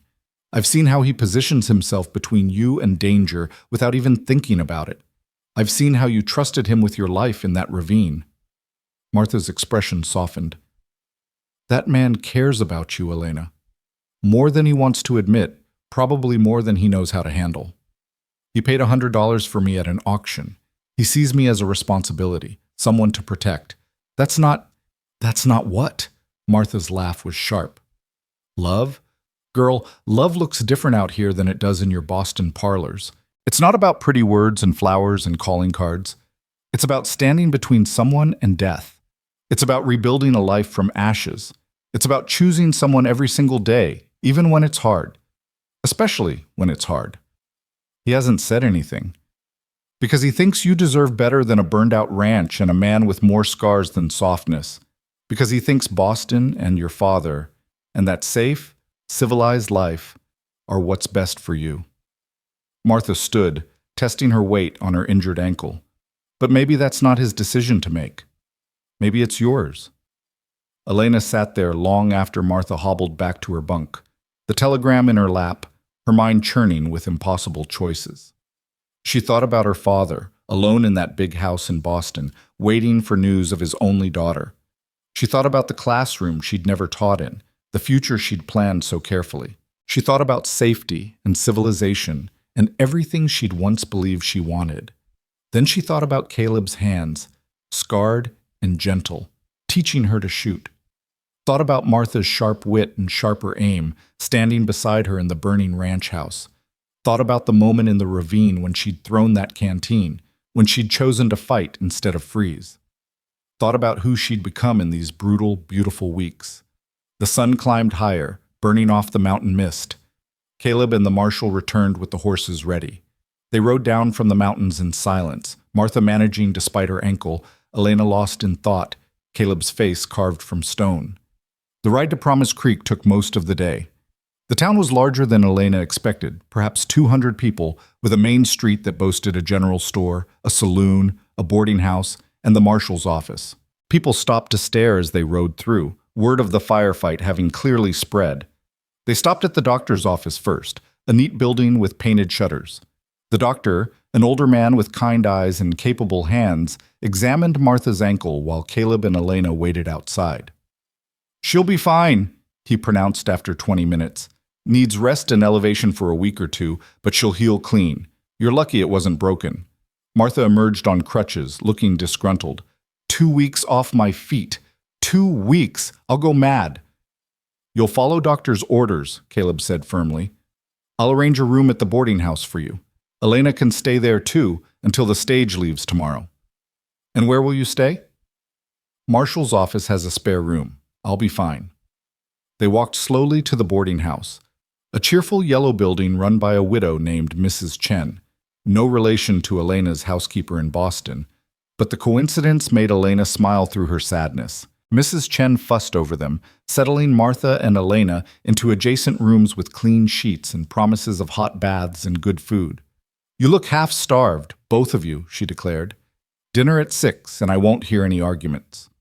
After she left, Elena stood at her window looking out over the town. From here, she could see the edge of the desert, the mountains rising in the distance, the vast blue sky that seemed to go on forever. So different from Boston's narrow streets and crowded buildings, so different from everything she'd known. A knock at her door broke her reverie. When she opened it, Caleb stood there, hat in hand, looking uncomfortable. "Can I come in?" "Of course." Elena stepped back, suddenly nervous. "Is something wrong?" "No, He seemed to struggle with words, this man who spoke so rarely and so carefully. "I wanted to say goodbye properly, before tomorrow." "Oh." Elena's heart sank. "Yes, of course." Caleb moved to the window, looking out at the same view she'd been studying. "You're making the right choice, going back to Boston. Your father needs you, and you'll be safe there, able to live the life you were meant to live." "The life I was meant to live," Elena repeated softly. "What if I don't know what that is anymore?" He turned to face her. You're a teacher, an educated woman from a good family. You belong in places with libraries and concert halls and all the things civilization offers. Not in the middle of nowhere, fighting outlaws and sleeping in mountain cabins. And yet I survived all that, thrived even, in my own way. Surviving isn't the same as living. Caleb's voice was rough. You deserve more than just surviving, Elena. You deserve a real life. A good life. Who decides what makes a good life? She moved closer to him, her heart pounding. You? My father? Society? She paused. What if I want to decide for myself? Something flickered in his eyes. Hope quickly shuddered. What are you saying? I'm saying that maybe the life I was meant to live isn't the life I planned back in Boston. Maybe it's something else entirely, something I couldn't have imagined until I lived through these past weeks. She took a breath, gathering courage. You told me once that you came west to start over, to be somewhere that didn't pretend to be civilized. What if that's what I need too? Elena, you said, I'm not the same woman you bought at that auction. You're right. That woman was naive and sheltered and scared of everything beyond her comfortable world. But this woman, she gestured to herself. This woman knows how to shoot, knows how to survive, knows what it means to stand beside people she trusts and fight for something that matters. That doesn't mean you should throw away your whole life. I'm not throwing it away. I'm choosing a different one. She stepped closer, close enough to see the gold flecks in his gray eyes.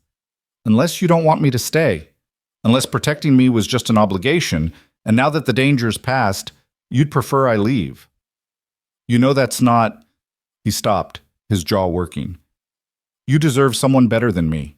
Someone who can give you a real home, not ashes and rebuilding. Someone who knows how to say the right things, how to make you feel. Safe? Elena interrupted. Caleb, you've made me feel safer than anyone in my entire life. And not because you wrapped me in cotton wool and protected me from everything, because you taught me how to protect myself, because you stood beside me instead of in front of me, because you trusted me to be strong enough to handle the truth, even when it was terrifying. His hands came up, framing her face with a gentleness that contradicted his rough exterior. I don't know how to do this, how to be what you need. What I need is someone who sees me, really sees me, not of the Boston teacher or the proper lady, or the victim to be saved, just me. Elena, whoever that turns out to be. She covered his hands with hers. Can you do that? For answer, he kissed her. It wasn't gentle or tentative. It was fierce and desperate and full of everything he couldn't say, all the fear he'd felt watching her in danger, all the pride when she'd thrown that canteen, all the dread of watching her ride away. Elena kissed him back with equal intensity, her hands fisting in his shirt, pulling him closer. When they finally broke apart, both breathing hard, Caleb rested his forehead against hers. Stay, he whispered. Please stay. We'll rebuild the ranch. You can teach those children in Promise Creek like you wanted. We'll make a life here, a real life, if you'll have me. If I'll have you? Elena's laugh was shaky. Caleb, I threw a canteen at an armed outlaw because I couldn't bear the thought of losing you. I think it's safe to say I'll have you. He kissed her again, softer this time, almost reverent. When he pulled back, his eyes were bright with something that looked suspiciously like tears. Your father will understand, or he won't. But I'm a grown woman, and this is my choice to make. Elena took a deep breath. I'll write to him. Explain everything, invite him to visit, to see this life I'm choosing. He loves me enough to support what makes me happy, even if it's not what he envisioned. And if he doesn't, then I'll deal with that when it comes. But I won't make decisions based on fear of disappointing people. I've spent too much of my life doing that already. She smiled up at him. Besides, I suspect once he meets you, once he sees how you look at me, he'll come around. How do I look at you? Like I'm the bravest, strongest, most capable woman you've ever met. Like you're amazed I exist. Like you can't quite believe I chose you. She touched his face, feeling the scratch of stubble under her palm. How could any father not approve of a man who looks at his daughter like that? Caleb caught her hand, pressing a kiss to her palm. I love you. I didn't know how to say it before, didn't know if I had the right. But I love you, Elena Marrow. Your strength, your courage, Your ridiculous optimism in the face of everything trying to break it. I love all of it. I love you too, even your brooding silences and your tendency to assume you know what's best for everyone. Elena grinned. We're going to argue a lot, aren't we? Probably. His answering smile was rare and beautiful. But we'll figure it out. A knock at the door interrupted them. Martha's voice came through, amused and knowing. If you two are done making life-changing decisions, dinner's ready. And Mrs. Chen's getting impatient. They broke apart, laughing, and opened the door to find Martha leaning on her crutches with a satisfied expression. So I take it you're not getting on that stage tomorrow? No, Elena said firmly. I'm staying. We're staying, and we're going to rebuild that ranch and create something better than what was burned down. Good. Someone needed to talk sense into that stubborn cowboy. Martha started hobbling toward the stairs. Now come on, I'm starving, and Mrs. Chen makes the best pot roast in the territory. Dinner was a lively affair. Mrs. Chen had somehow heard about the firefight. News traveled fast in small towns, and had invited half of Promise Creek to meet the woman who'd helped kill Jack Harding. Elena found herself shaking hands with ranchers and shopkeepers and families with children who looked at her with wide, curious eyes. Is it true you threw a canteen at him? One boy asked, perhaps 10 years old, his voice full of awe. It is, Elena confirmed. That's the bravest thing I ever heard. His mother, a tired-looking woman with kind eyes, smiled. My husband was one of the men Harding killed 3 years ago, left me with 3 children and a failing homestead. If you really helped bring him down, then you have my gratitude. All of us here were grateful. Similar sentiments echoed throughout the evening. Elena learned that Jack Harding had terrorized this region for years, leaving widows and orphans and burned homes in his wake. His death wasn't just the end of one outlaw, it was the end of an era of fear. We've been talking, a rancher named Peterson said, addressing Caleb directly, about rebuilding your place. You helped most of us get started when we first came to the territory, lent us money, shared your expertise, stood with us when times got hard. Now it's our turn. We want to help rebuild the Holt Ranch. Caleb looked stunned. I appreciate the offer, but I can't ask. You're not asking. We're offering. Another man stepped forward. I've got timber I can spare. Peterson's got labor. The McBrides can contribute livestock. We'll have you back on your feet in a month, maybe 2. And I've been thinking about that schoolhouse, Mrs. Chen added, looking at Elena. Promise Creek has needed a proper school for years. We've got the land, that plot near the creek that the town bought 2 years back. If Miss Marrow is staying, and if she's willing to teach our children, then we should build her a proper schoolhouse to teach in. Elena felt tears prick her eyes. I would be honored, truly honored. Then it's settled. Mrs. Chen smiled warmly. Welcome to Promise Creek, Miss Marrow. Welcome home. That night, Elena sat at the small desk in her room and wrote a long letter to her father. She told him everything, the stagecoach raid, the auction, Caleb's rescue, the burned ranch, the firefight in the mountains. She told him about the person she'd become, about the strength she'd discovered, about the life she wanted to build. And she told him about Caleb, about his quiet strength and fierce protectiveness, about how he'd taught her to be brave, about how he looked at her like she was the most remarkable thing in the world. I know this isn't what you envisioned for me, she wrote. I know you wanted me safe and comfortable in Boston, teaching at the academy, perhaps eventually marrying some respectable attorney or businessman. But Papa, I've found something here that I never had in Boston, purpose. Not just the purpose of teaching, though I'll do that too, but the purpose of building something from nothing, of being part of a community that genuinely needs what I can offer, of choosing a life based on what makes me happy rather than what's expected. She paused, choosing her next words carefully. Caleb Holt is a good man, the best man I've ever known. He's rough around the edges and taciturn, and he'll probably never be comfortable at dinner parties or social gatherings. But he's kind and honorable, and he sees me, really sees me, in a way no one else ever has. I love him, Papa, and I hope someday soon you'll come west and meet him and see for yourself why I'm choosing this life. She ended the letter with an invitation. Come visit, she wrote. See this place that's becoming my home. Meet the people who've welcomed me, and trust that your daughter is exactly where she's meant to be. The next morning, instead of boarding the stage to Tucson, Elena stood on the steps of the Promise Creek General Store and watched it leave without her. Caleb stood beside her, his hand warm in hers, and Martha sat on a bench nearby, her crutches propped against the wall. "No regrets?" Caleb asked quietly.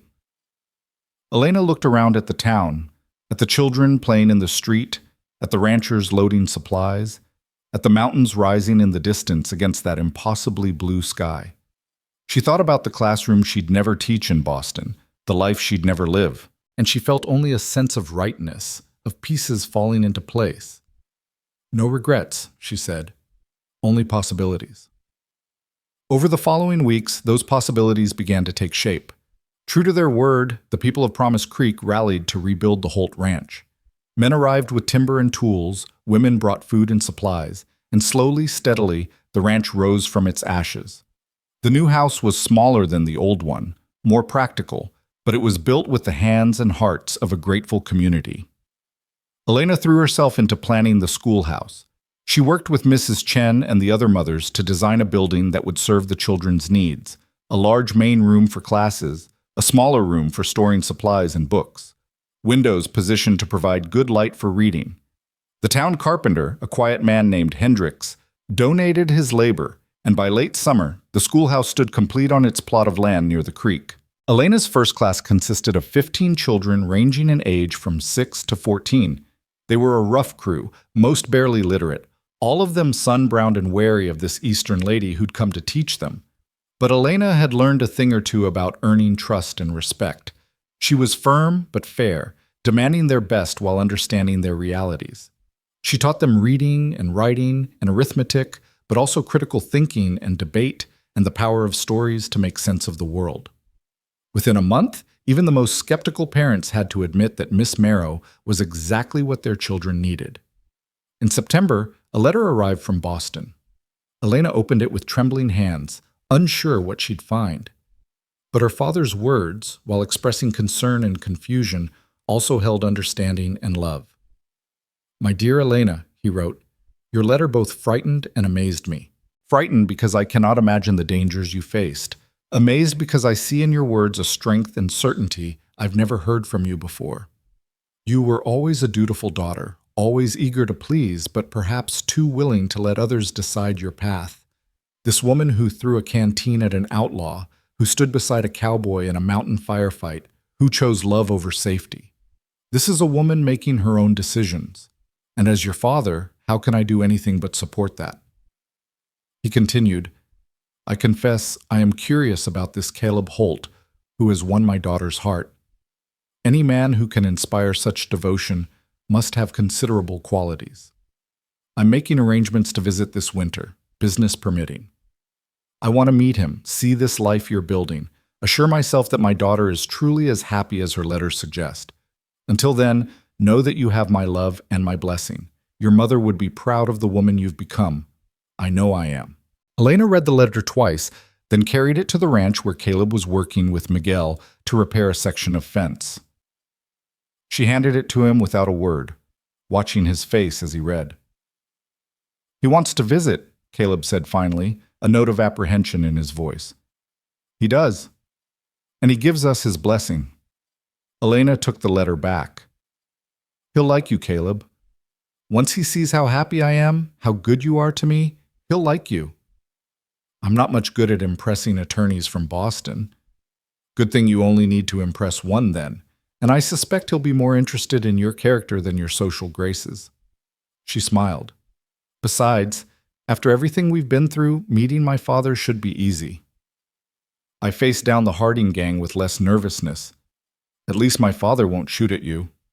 "That you know of." Elena laughed, the sound bright and free in the afternoon air.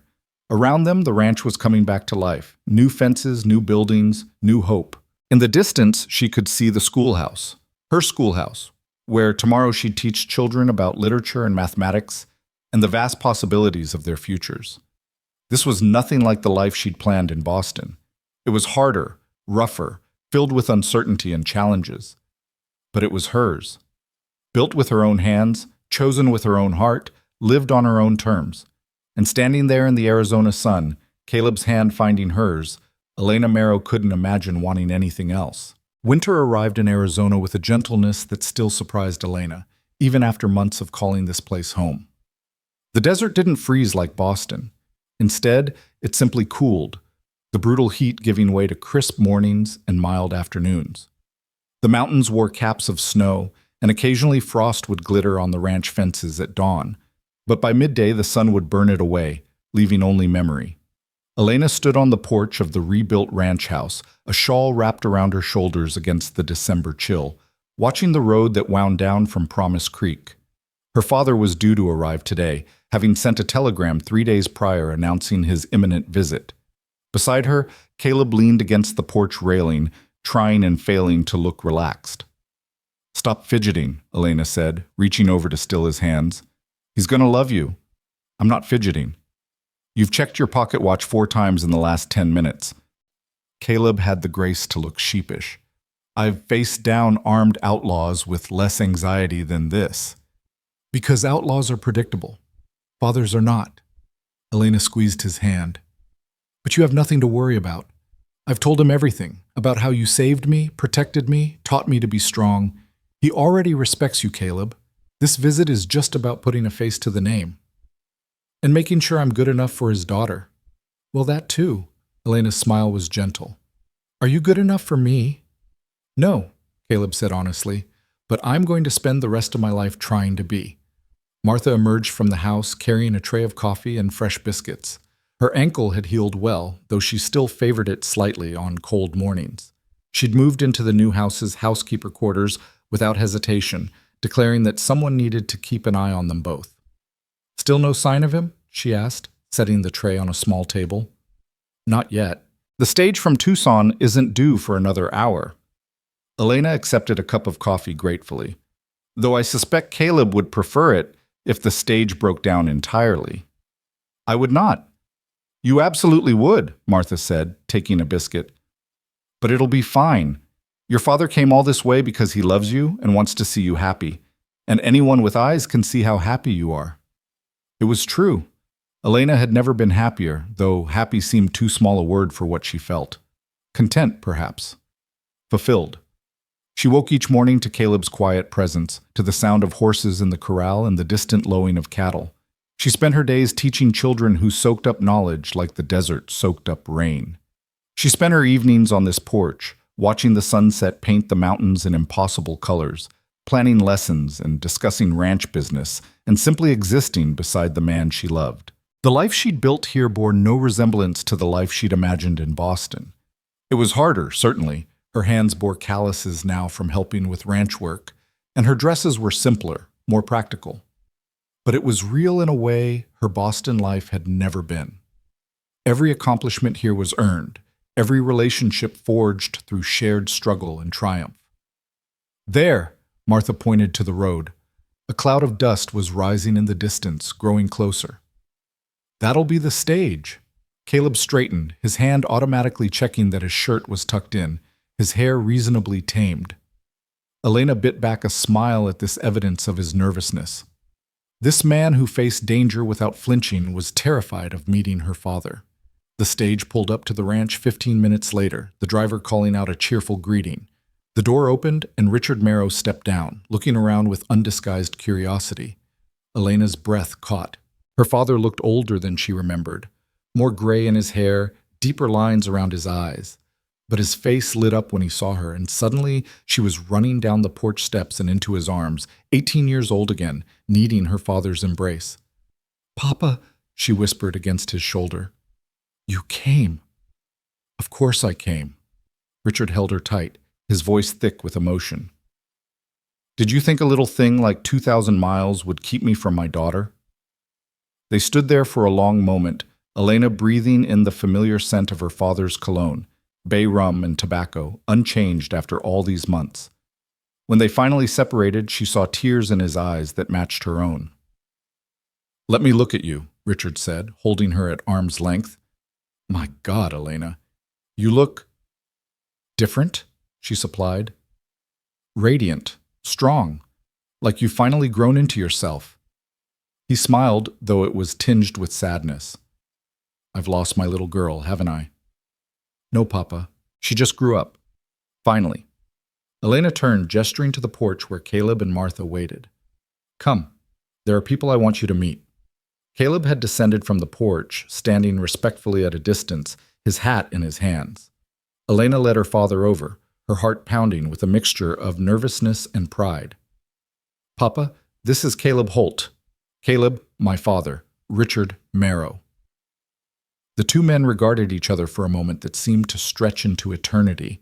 Then Richard extended his hand. Mr. Holt, I owe you a debt I can never repay. You saved my daughter's life. Caleb shook his hand firmly. Any decent man would have done the same, sir. But you did it. That's what matters. Richard's shrewd attorney eyes were assessing Caleb carefully. His bearing, his direct gaze, the way he stood close to Elena, but not possessively. My daughter's letters have been full of your praises. I confess I was skeptical at first, but seeing you now, seeing how she looks at you, he paused. Well, we'll have much to discuss, you and I. Yes, sir. I expect we will. Martha chose that moment to intervene, descending the porch steps with her characteristic briskness. And I'm Martha Briggs, Mr. Marrow. I'm the one who's been making sure these two don't do anything too foolish. Come inside, all of you. It's cold out here, and I've got fresh coffee and a pot roast that needs eating. Richard allowed himself to be herded inside, though Elena noticed his eyes taking in everything. The simple but well-built house, the books lining one wall of the main room, the comfortable furniture, and the photograph of Elena teaching her students that Caleb had insisted on having framed. You've built a good home here, Richard said, settling into the chair Martha indicated. Rustic, but solid. Good bones.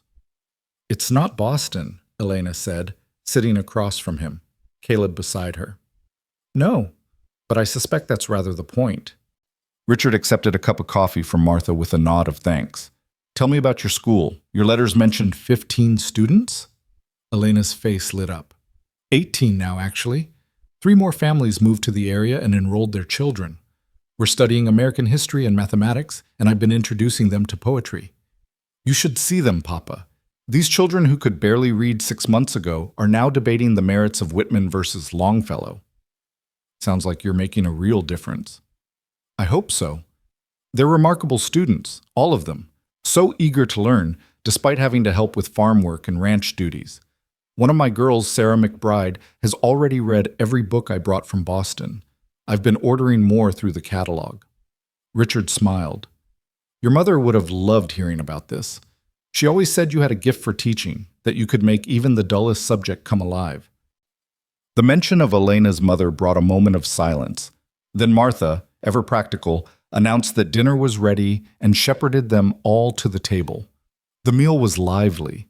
Martha proved to be an excellent buffer, keeping the conversation flowing with stories about the ranch and the community. Richard asked intelligent questions about cattle ranching, water rights, and the economics of frontier life. Caleb, gradually relaxing, answered with his usual directness, and Elena watched her two worlds begin to merge. After dinner, Richard requested a tour of the ranch. Caleb obliged, taking him to see the rebuilt barn, the corrals, the carefully maintained creek. Elena followed at a distance, giving them space to talk but close enough to intervene if necessary. Your daughter tells me you fought in the war, Richard said as they walked. I did. 3 years with the Missouri Infantry. That must have been difficult, coming back to civilian life after. It was. That's why I came west. Seemed easier to start fresh somewhere that didn't have memories around every corner. Caleb paused by the corral fence, watching the horses. I built this place with my own hands, Mr. Marrow. Every fence post, every building. It's not much by Boston standards, but it's mine. And I can provide for Elena. Keep her safe. Give her a good life. Can you? Richard's tone wasn't challenging, merely curious. She's already been in mortal danger once because of her connection to you. That's true. And it's something I'll regret for the rest of my life. Caleb's jaw tightened. The Harding gang targeted this ranch because I gave Elena sanctuary. People died. Property was destroyed. I can't change that. But I can promise you that I will spend every day making sure nothing like that happens again. And more importantly, I've taught Elena how to protect herself. She's not helpless, sir. She's strong and capable and brave. I can see that. She was never truly helpless. I think she just needed the right circumstances to discover her strength. Richard studied Caleb carefully. Do you love my daughter, Mr. Holt? More than I knew it was possible to love anyone. And what are your intentions? To marry her, with your permission, to build a life with her here, to support her teaching, her dreams, everything she wants to accomplish. Caleb turned to face Richard directly. I know I'm not what you would have chosen for her. I'm not educated or refined or wealthy, but I love her, Mr. Marrow, and I'll do everything in my power to make her happy. Richard was quiet for a long moment, his expression unreadable. Then, slowly, he smiled. Mr. Holt, you're right. You're not what I would have chosen, but Elena didn't choose what I would have chosen either. She chose you. And watching her today, seeing how she lights up when she talks about her school, how she looks at you like you hung the moon, how confident and strong she's become, how can I do anything but bless that choice? Caleb's relief was visible. Thank you, sir. But, Richard continued, his attorney voice returning, I have conditions. Of course. First, you will write to me regularly. I want to know how my daughter is faring, what's happening in her life. I've already lost too much time with her. You have my word. Second, you will visit Boston, both of you within the next year. I want Elena to see her childhood home again, to be sure this isn't just running away from something, but truly running toward something better. We'll come, Caleb agreed. Though I warn you, I'll be about as comfortable in Boston drawing rooms as you'd be at a cattle drive. Richard laughed. Fair enough. And third, his expression grew serious. You will take care of her. Not just protect her from physical danger, but nurture her mind and spirit. Elena has always needed intellectual stimulation, creative outlets. Don't let this frontier life diminish that part of her. I won't. I couldn't if I tried. She's too strong-willed for that. Caleb's smile was soft. But you should know, Mr. Marrow, that she takes care of me just as much as I take care of her. Maybe more. She's made me want to be better, to build something that matters. Before Elena, this ranch was just a place to exist. Now it's a home. Richard extended his hand again. Then you have my blessing, Mr. Holt. Welcome to the family. They shook hands, and Elena, who'd been trying to appear like she wasn't eavesdropping, abandoned all pretense and ran to embrace her father. Thank you, Papa. Thank you for understanding. How could I not? You're happy, truly happy, in a way I've never seen before. That's all any parent wants for their child. He kissed her forehead. Though I do expect a proper wedding, your mother would haunt me if I let you get married without all the appropriate ceremony. We'll have whatever kind of wedding you want, Elena promised. Though it might be a bit different from a Boston society wedding. I should hope so. Otherwise, what's the point of moving 2,000 miles? That evening, as the sun set in brilliant oranges and reds, the four of them sat on the porch. Richard and Martha in rocking chairs, Caleb and Elena on the swing that he'd built last month. They talked about everything and nothing, making plans for a spring wedding, discussing books and politics and the future of the territory. You know, Richard said at one point, I had my doubts about this visit. Part of me hoped that seeing you again would make Elena realize she wanted to come home. But now that I'm here, I understand. This is her home. This place, these people. This is where she belongs. You could visit more often, Elena suggested hopefully. The railroad's expanding. In a year or two, travel will be much easier. I'd like that. And perhaps in time, I might even consider retiring out here. The climate certainly beats Boston winters. Richard sipped his coffee, looking out over the ranch. You've built something good here, all of you. Something worth being proud of. As night fell and Martha went inside to prepare the guest room, Richard pulled Elena aside for a private moment. Are you sure about this, sweetheart? Really sure? Because if you have any doubts, any at all, you can still come home with me. No judgment, no recriminations. Elena took her father's hands. Papa, I've never been more sure of anything in my life. I love Caleb. I love this place. I love the work I'm doing, the person I'm becoming. This isn't running away from Boston. It's running toward the life I was always meant to live. I just didn't know it until I got here. Then I'm happy for you, truly. Richard's eyes were bright with unshed tears. Your mother and I always knew you were meant for something special. We just didn't realize how special or how far from home it would take you. I'll miss you terribly. And I'll miss you. But we'll write and visit, and I'll watch from afar as you build this remarkable life. He pulled her into a hug. I'm so proud of you, Elena. So very proud. Richard stayed for a week, during which time he charmed Martha, earned the respect of Miguel and Tom, and even attended one of Elena's classes. The children were initially intimidated by this distinguished gentleman from the East, but Richard won them over by telling stories about Elena's childhood, carefully edited, of course, and by showing genuine interest in their lives and learning. You're an excellent teacher, he told Elena after observing a particularly lively debate about westward expansion. These children are fortunate to have you. I'm fortunate to have them. They've taught me as much as I've taught them. The night before Richard's departure, Elena and Caleb walked him to the spot where the house had once stood, before the fire. In the moonlight, you could still see the charred remnants of foundation stones. This was where it happened? Richard asked quietly. This is where it ended, Caleb corrected, where the old life burned away so the new one could begin. An expensive lesson. Worth every penny. Caleb looked at Elena, his expression tender in the moonlight. Because it taught me that buildings don't matter, property doesn't matter. What matters is the people you protect, the life you build together. This ranch could burn down 10 more times, and as long as Elena and Martha and the people I care about are safe, I'd rebuild it 11 times. Richard nodded slowly. You're a good man, Caleb Holt. Take care of my daughter. Every day, sir. I promise. The next morning, Elena rode with her father to Promise Creek to catch the stage. The goodbye was tearful but not bitter. They both knew this wasn't an ending but a new beginning for their relationship. Write to me about the wedding plans, Richard said, embracing her one last time. And remember, you're always welcome home if you need it. This is home now, Papa, but thank you. As the stage pulled away, Elena stood in the street waving until it disappeared from sight. Then she turned to find Caleb waiting with the horses, and together they rode back to the ranch. The months that followed were full of preparation. The wedding was planned for late spring, when the desert would bloom and the weather would be perfect. Elena threw herself into arrangements with Martha's help, while simultaneously managing the school year and helping Caleb with the spring calving. Word of the wedding spread throughout the territory. It seemed that everyone wanted to celebrate the union of the cowboy who'd killed Jack Harding and the Boston teacher who'd thrown a canteen at an outlaw. Elena found herself becoming something of a local legend, which amused and embarrassed her in equal measure.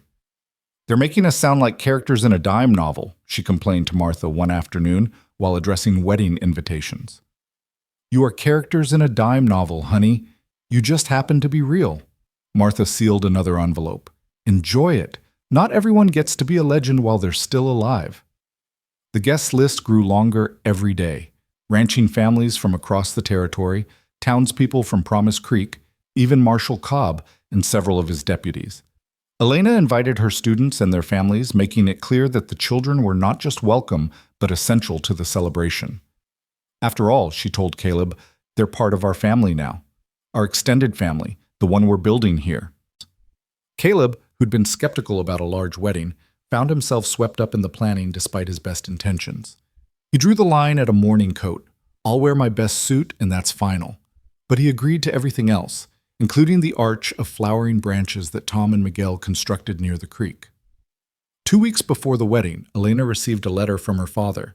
He would be attending, of course, along with a surprise guest, Mrs. Chen, their former housekeeper from Boston, who had always been fond of Elena and wanted to see her settled and happy. Mrs. Chen is coming, Elena announced, waving the letter excitedly. Oh, Martha, you'll love her. She's wonderful, sharp-tongued, and kind-hearted, and she makes the most incredible dumplings. Another bossy woman, Caleb muttered, but he was smiling. Just what this ranch needs.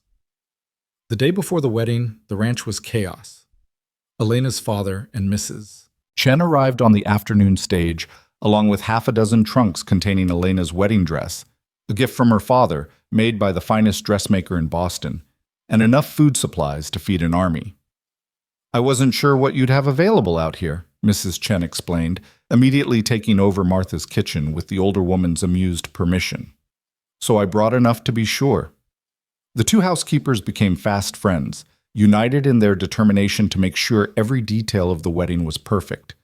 Elena, watching them work together, felt a sense of rightness, her old life and her new life blending seamlessly. That evening, following tradition, Caleb stayed at Tom's small house while Elena remained at the ranch with Martha, Mrs. Chen, and her father. As night fell, Elena stood on the porch, the same porch where she'd waited for her father months ago, where she'd spent countless evenings watching the sunset with Caleb. Richard joined her, 2 glasses of whiskey in hand. He offered her one, and they stood in companionable silence, looking out over the land that had become her home. "No second thoughts?" he asked finally. "Not a single one." "Good. Because tomorrow I'm walking you down an aisle, or down to a creek, rather, and giving you away to that cowboy. And I want to be sure you're as happy as you seem." "I am, Papa. Happier than I ever imagined possible." Elena sipped the whiskey, feeling the burn. "Thank you for coming, for accepting this, for accepting him. How could I not? The man looks at you like you're the sun and the moon and all the stars combined." Richard smiled. "Besides, your mother would have liked him. She always had a soft spot for the strong, silent types." They talked late into the night, about Elena's mother, about memories of Boston, about the future Elena was building. When she finally went to bed, Elena lay awake for hours, too excited and nervous to sleep. Tomorrow she would marry Caleb Holt. Tomorrow her new life would truly begin. The wedding day dawned clear and perfect, the sky that impossible blue that only Arizona could produce. Elena woke to find Martha and Mrs. Chen already up, preparing breakfast and fussing over last-minute details. She ate mechanically, her stomach too full of butterflies to properly appreciate Mrs. Chen's cooking. Then it was time to dress. The gown her father had brought was beautiful, cream silk with delicate lace, elegant but not ostentatious. It suited both the woman she'd been and the woman she'd become. Martha helped her with her hair, pinning it up in a style that was both sophisticated and practical, woven through with small white flowers that Miguel had picked that morning. "You look beautiful," Martha said, her voice thick with emotion. "Like a fairy tale princess, if fairy tale princesses knew how to shoot and throw canteens at outlaws." Elena laughed through her tears. "Thank you, Martha, for everything. For taking care of me, for being my friend, for helping me find my way. That's what family does, honey. And you're family now, make no mistake."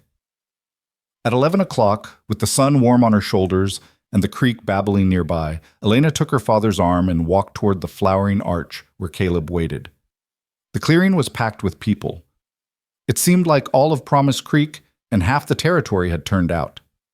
But Elena only had eyes for Caleb. He stood beneath the arch in his best suit, his hair tamed for once, his face reflecting the same mixture of awe and nervousness she felt. As she approached, his expression transformed, pure love and wonder and joy, so powerful it took her breath away. The ceremony was simple, conducted by a circuit preacher who served the scattered communities of the territory. But the words were profound, made more so by the journey that had brought them to this moment. "I, Caleb, take you, Elena, to be my wife," Caleb said, his voice steady despite the emotion in his eyes. "I promise to protect you, support you, and stand beside you through whatever life brings. I promise to see you, really see you, every single day. I promise to build a life with you that's worth all the struggles we've faced to get here." Elena's voice shook as she responded. "I, Elena, take you, Caleb, to be my husband. I promise to be your partner, your equal, your companion in all things. I promise to be brave, to face challenges with the strength you taught me. I promise to build a life with you full of love and laughter and purpose." When the preacher pronounced them husband and wife, Caleb kissed her with a gentleness that belied his rough exterior, and the clearing erupted in cheers and applause. The celebration that followed was unlike anything Elena had experienced. Tables groaned with food, Mrs. Chen's dumplings alongside Martha's pot roast, Mexican dishes from Miguel's wife, pies and cakes, and preserved fruits from a dozen different families. There was music, provided by a fiddle player and guitarist from town, and dancing that went on for hours. Elena danced with her father, then with Marshal Cobb, then with Tom and Miguel, and half the ranchers in the territory. But mostly she danced with Caleb, who, despite his claims of having 2 left feet, held her close and moved with surprising grace. As the sun began to set, painting the sky in those impossible colors that Elena had come to love, Caleb took her hand and led her away from the celebration, toward the overlook where they'd stood so many times before. "Happy?" he asked, pulling her close. "Impossibly happy. You?" "More than I have words for." He kissed her forehead. "Thank you." "For what?" "For staying, for choosing this life, this place, for choosing me." Elena looked up at him, at this man who'd stepped forward on an auction block and declared her his to protect, who'd taught her to be strong, who'd given her a new life and a new purpose. "You know what I realized today?" she said softly. "That day at the auction, when you said I was yours to protect, I was terrified. I didn't know you, didn't know if I could trust you, but somewhere along the way it stopped being about you protecting me. It became about us protecting each other, building something together. That's what marriage is, isn't it? Not one person saving another, but 2 people choosing each other every single day." "Sounds about right?" Caleb's smile was soft, private, meant only for her. "I promise to protect you, Elena Holt, and I will for the rest of my life.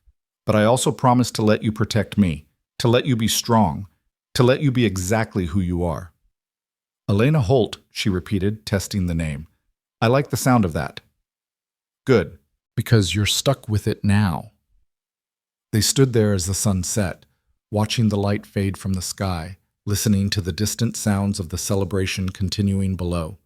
Somewhere in that crowd was Elena's father, probably telling embarrassing stories about her childhood to anyone who would listen. Somewhere was Martha, supervising the food tables with Mrs. Chen. Somewhere were Miguel and Tom and Marshal Cobb and all the people who'd become family. But here, on this overlook, it was just the 2 of them. Elena and Caleb, teacher and rancher, Boston lady and frontier cowboy. 2 people who'd found each other in the most unlikely circumstances and built something beautiful from ashes and struggle. "Ready to go back?"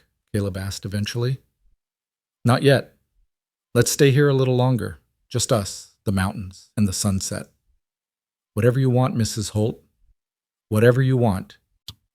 So they stayed, holding each other as the stars began to emerge, as the celebration below gradually wound down, as the first day of their married life drew to a close. Tomorrow they would wake in their rebuilt ranch house and begin the business of living, teaching children, raising cattle, building a community. Tomorrow, there would be work and challenges and the everyday struggles of frontier life. But tonight, there was only this. The man she loved, the life she'd chosen, the future spread out before them as vast and beautiful as the Arizona sky. Elena Marrow had come west looking for adventure and purpose. She'd found both, along with something she'd never expected: home. And as Caleb whispered, "I love you," against her hair, and the last light faded from the mountains, Elena knew with absolute certainty that every moment of terror and struggle and hardship had been worth it. Because it had led her here, to this man, to this life, to this perfect moment of peace and joy and belonging. The Boston teacher who'd been sold at an auction while bleeding had become Elena Holt, wife and teacher and survivor and fighter. And she'd never been more grateful for the journey that had transformed her. "I love you too," she whispered back. "Always." And there, beneath the Arizona stars, with the sounds of celebration drifting up from below and the promise of a lifetime together stretching before them, they sealed their promise with a kiss and lived, truly lived, happily ever after in the life they'd built together from ashes and hope and unshakable love.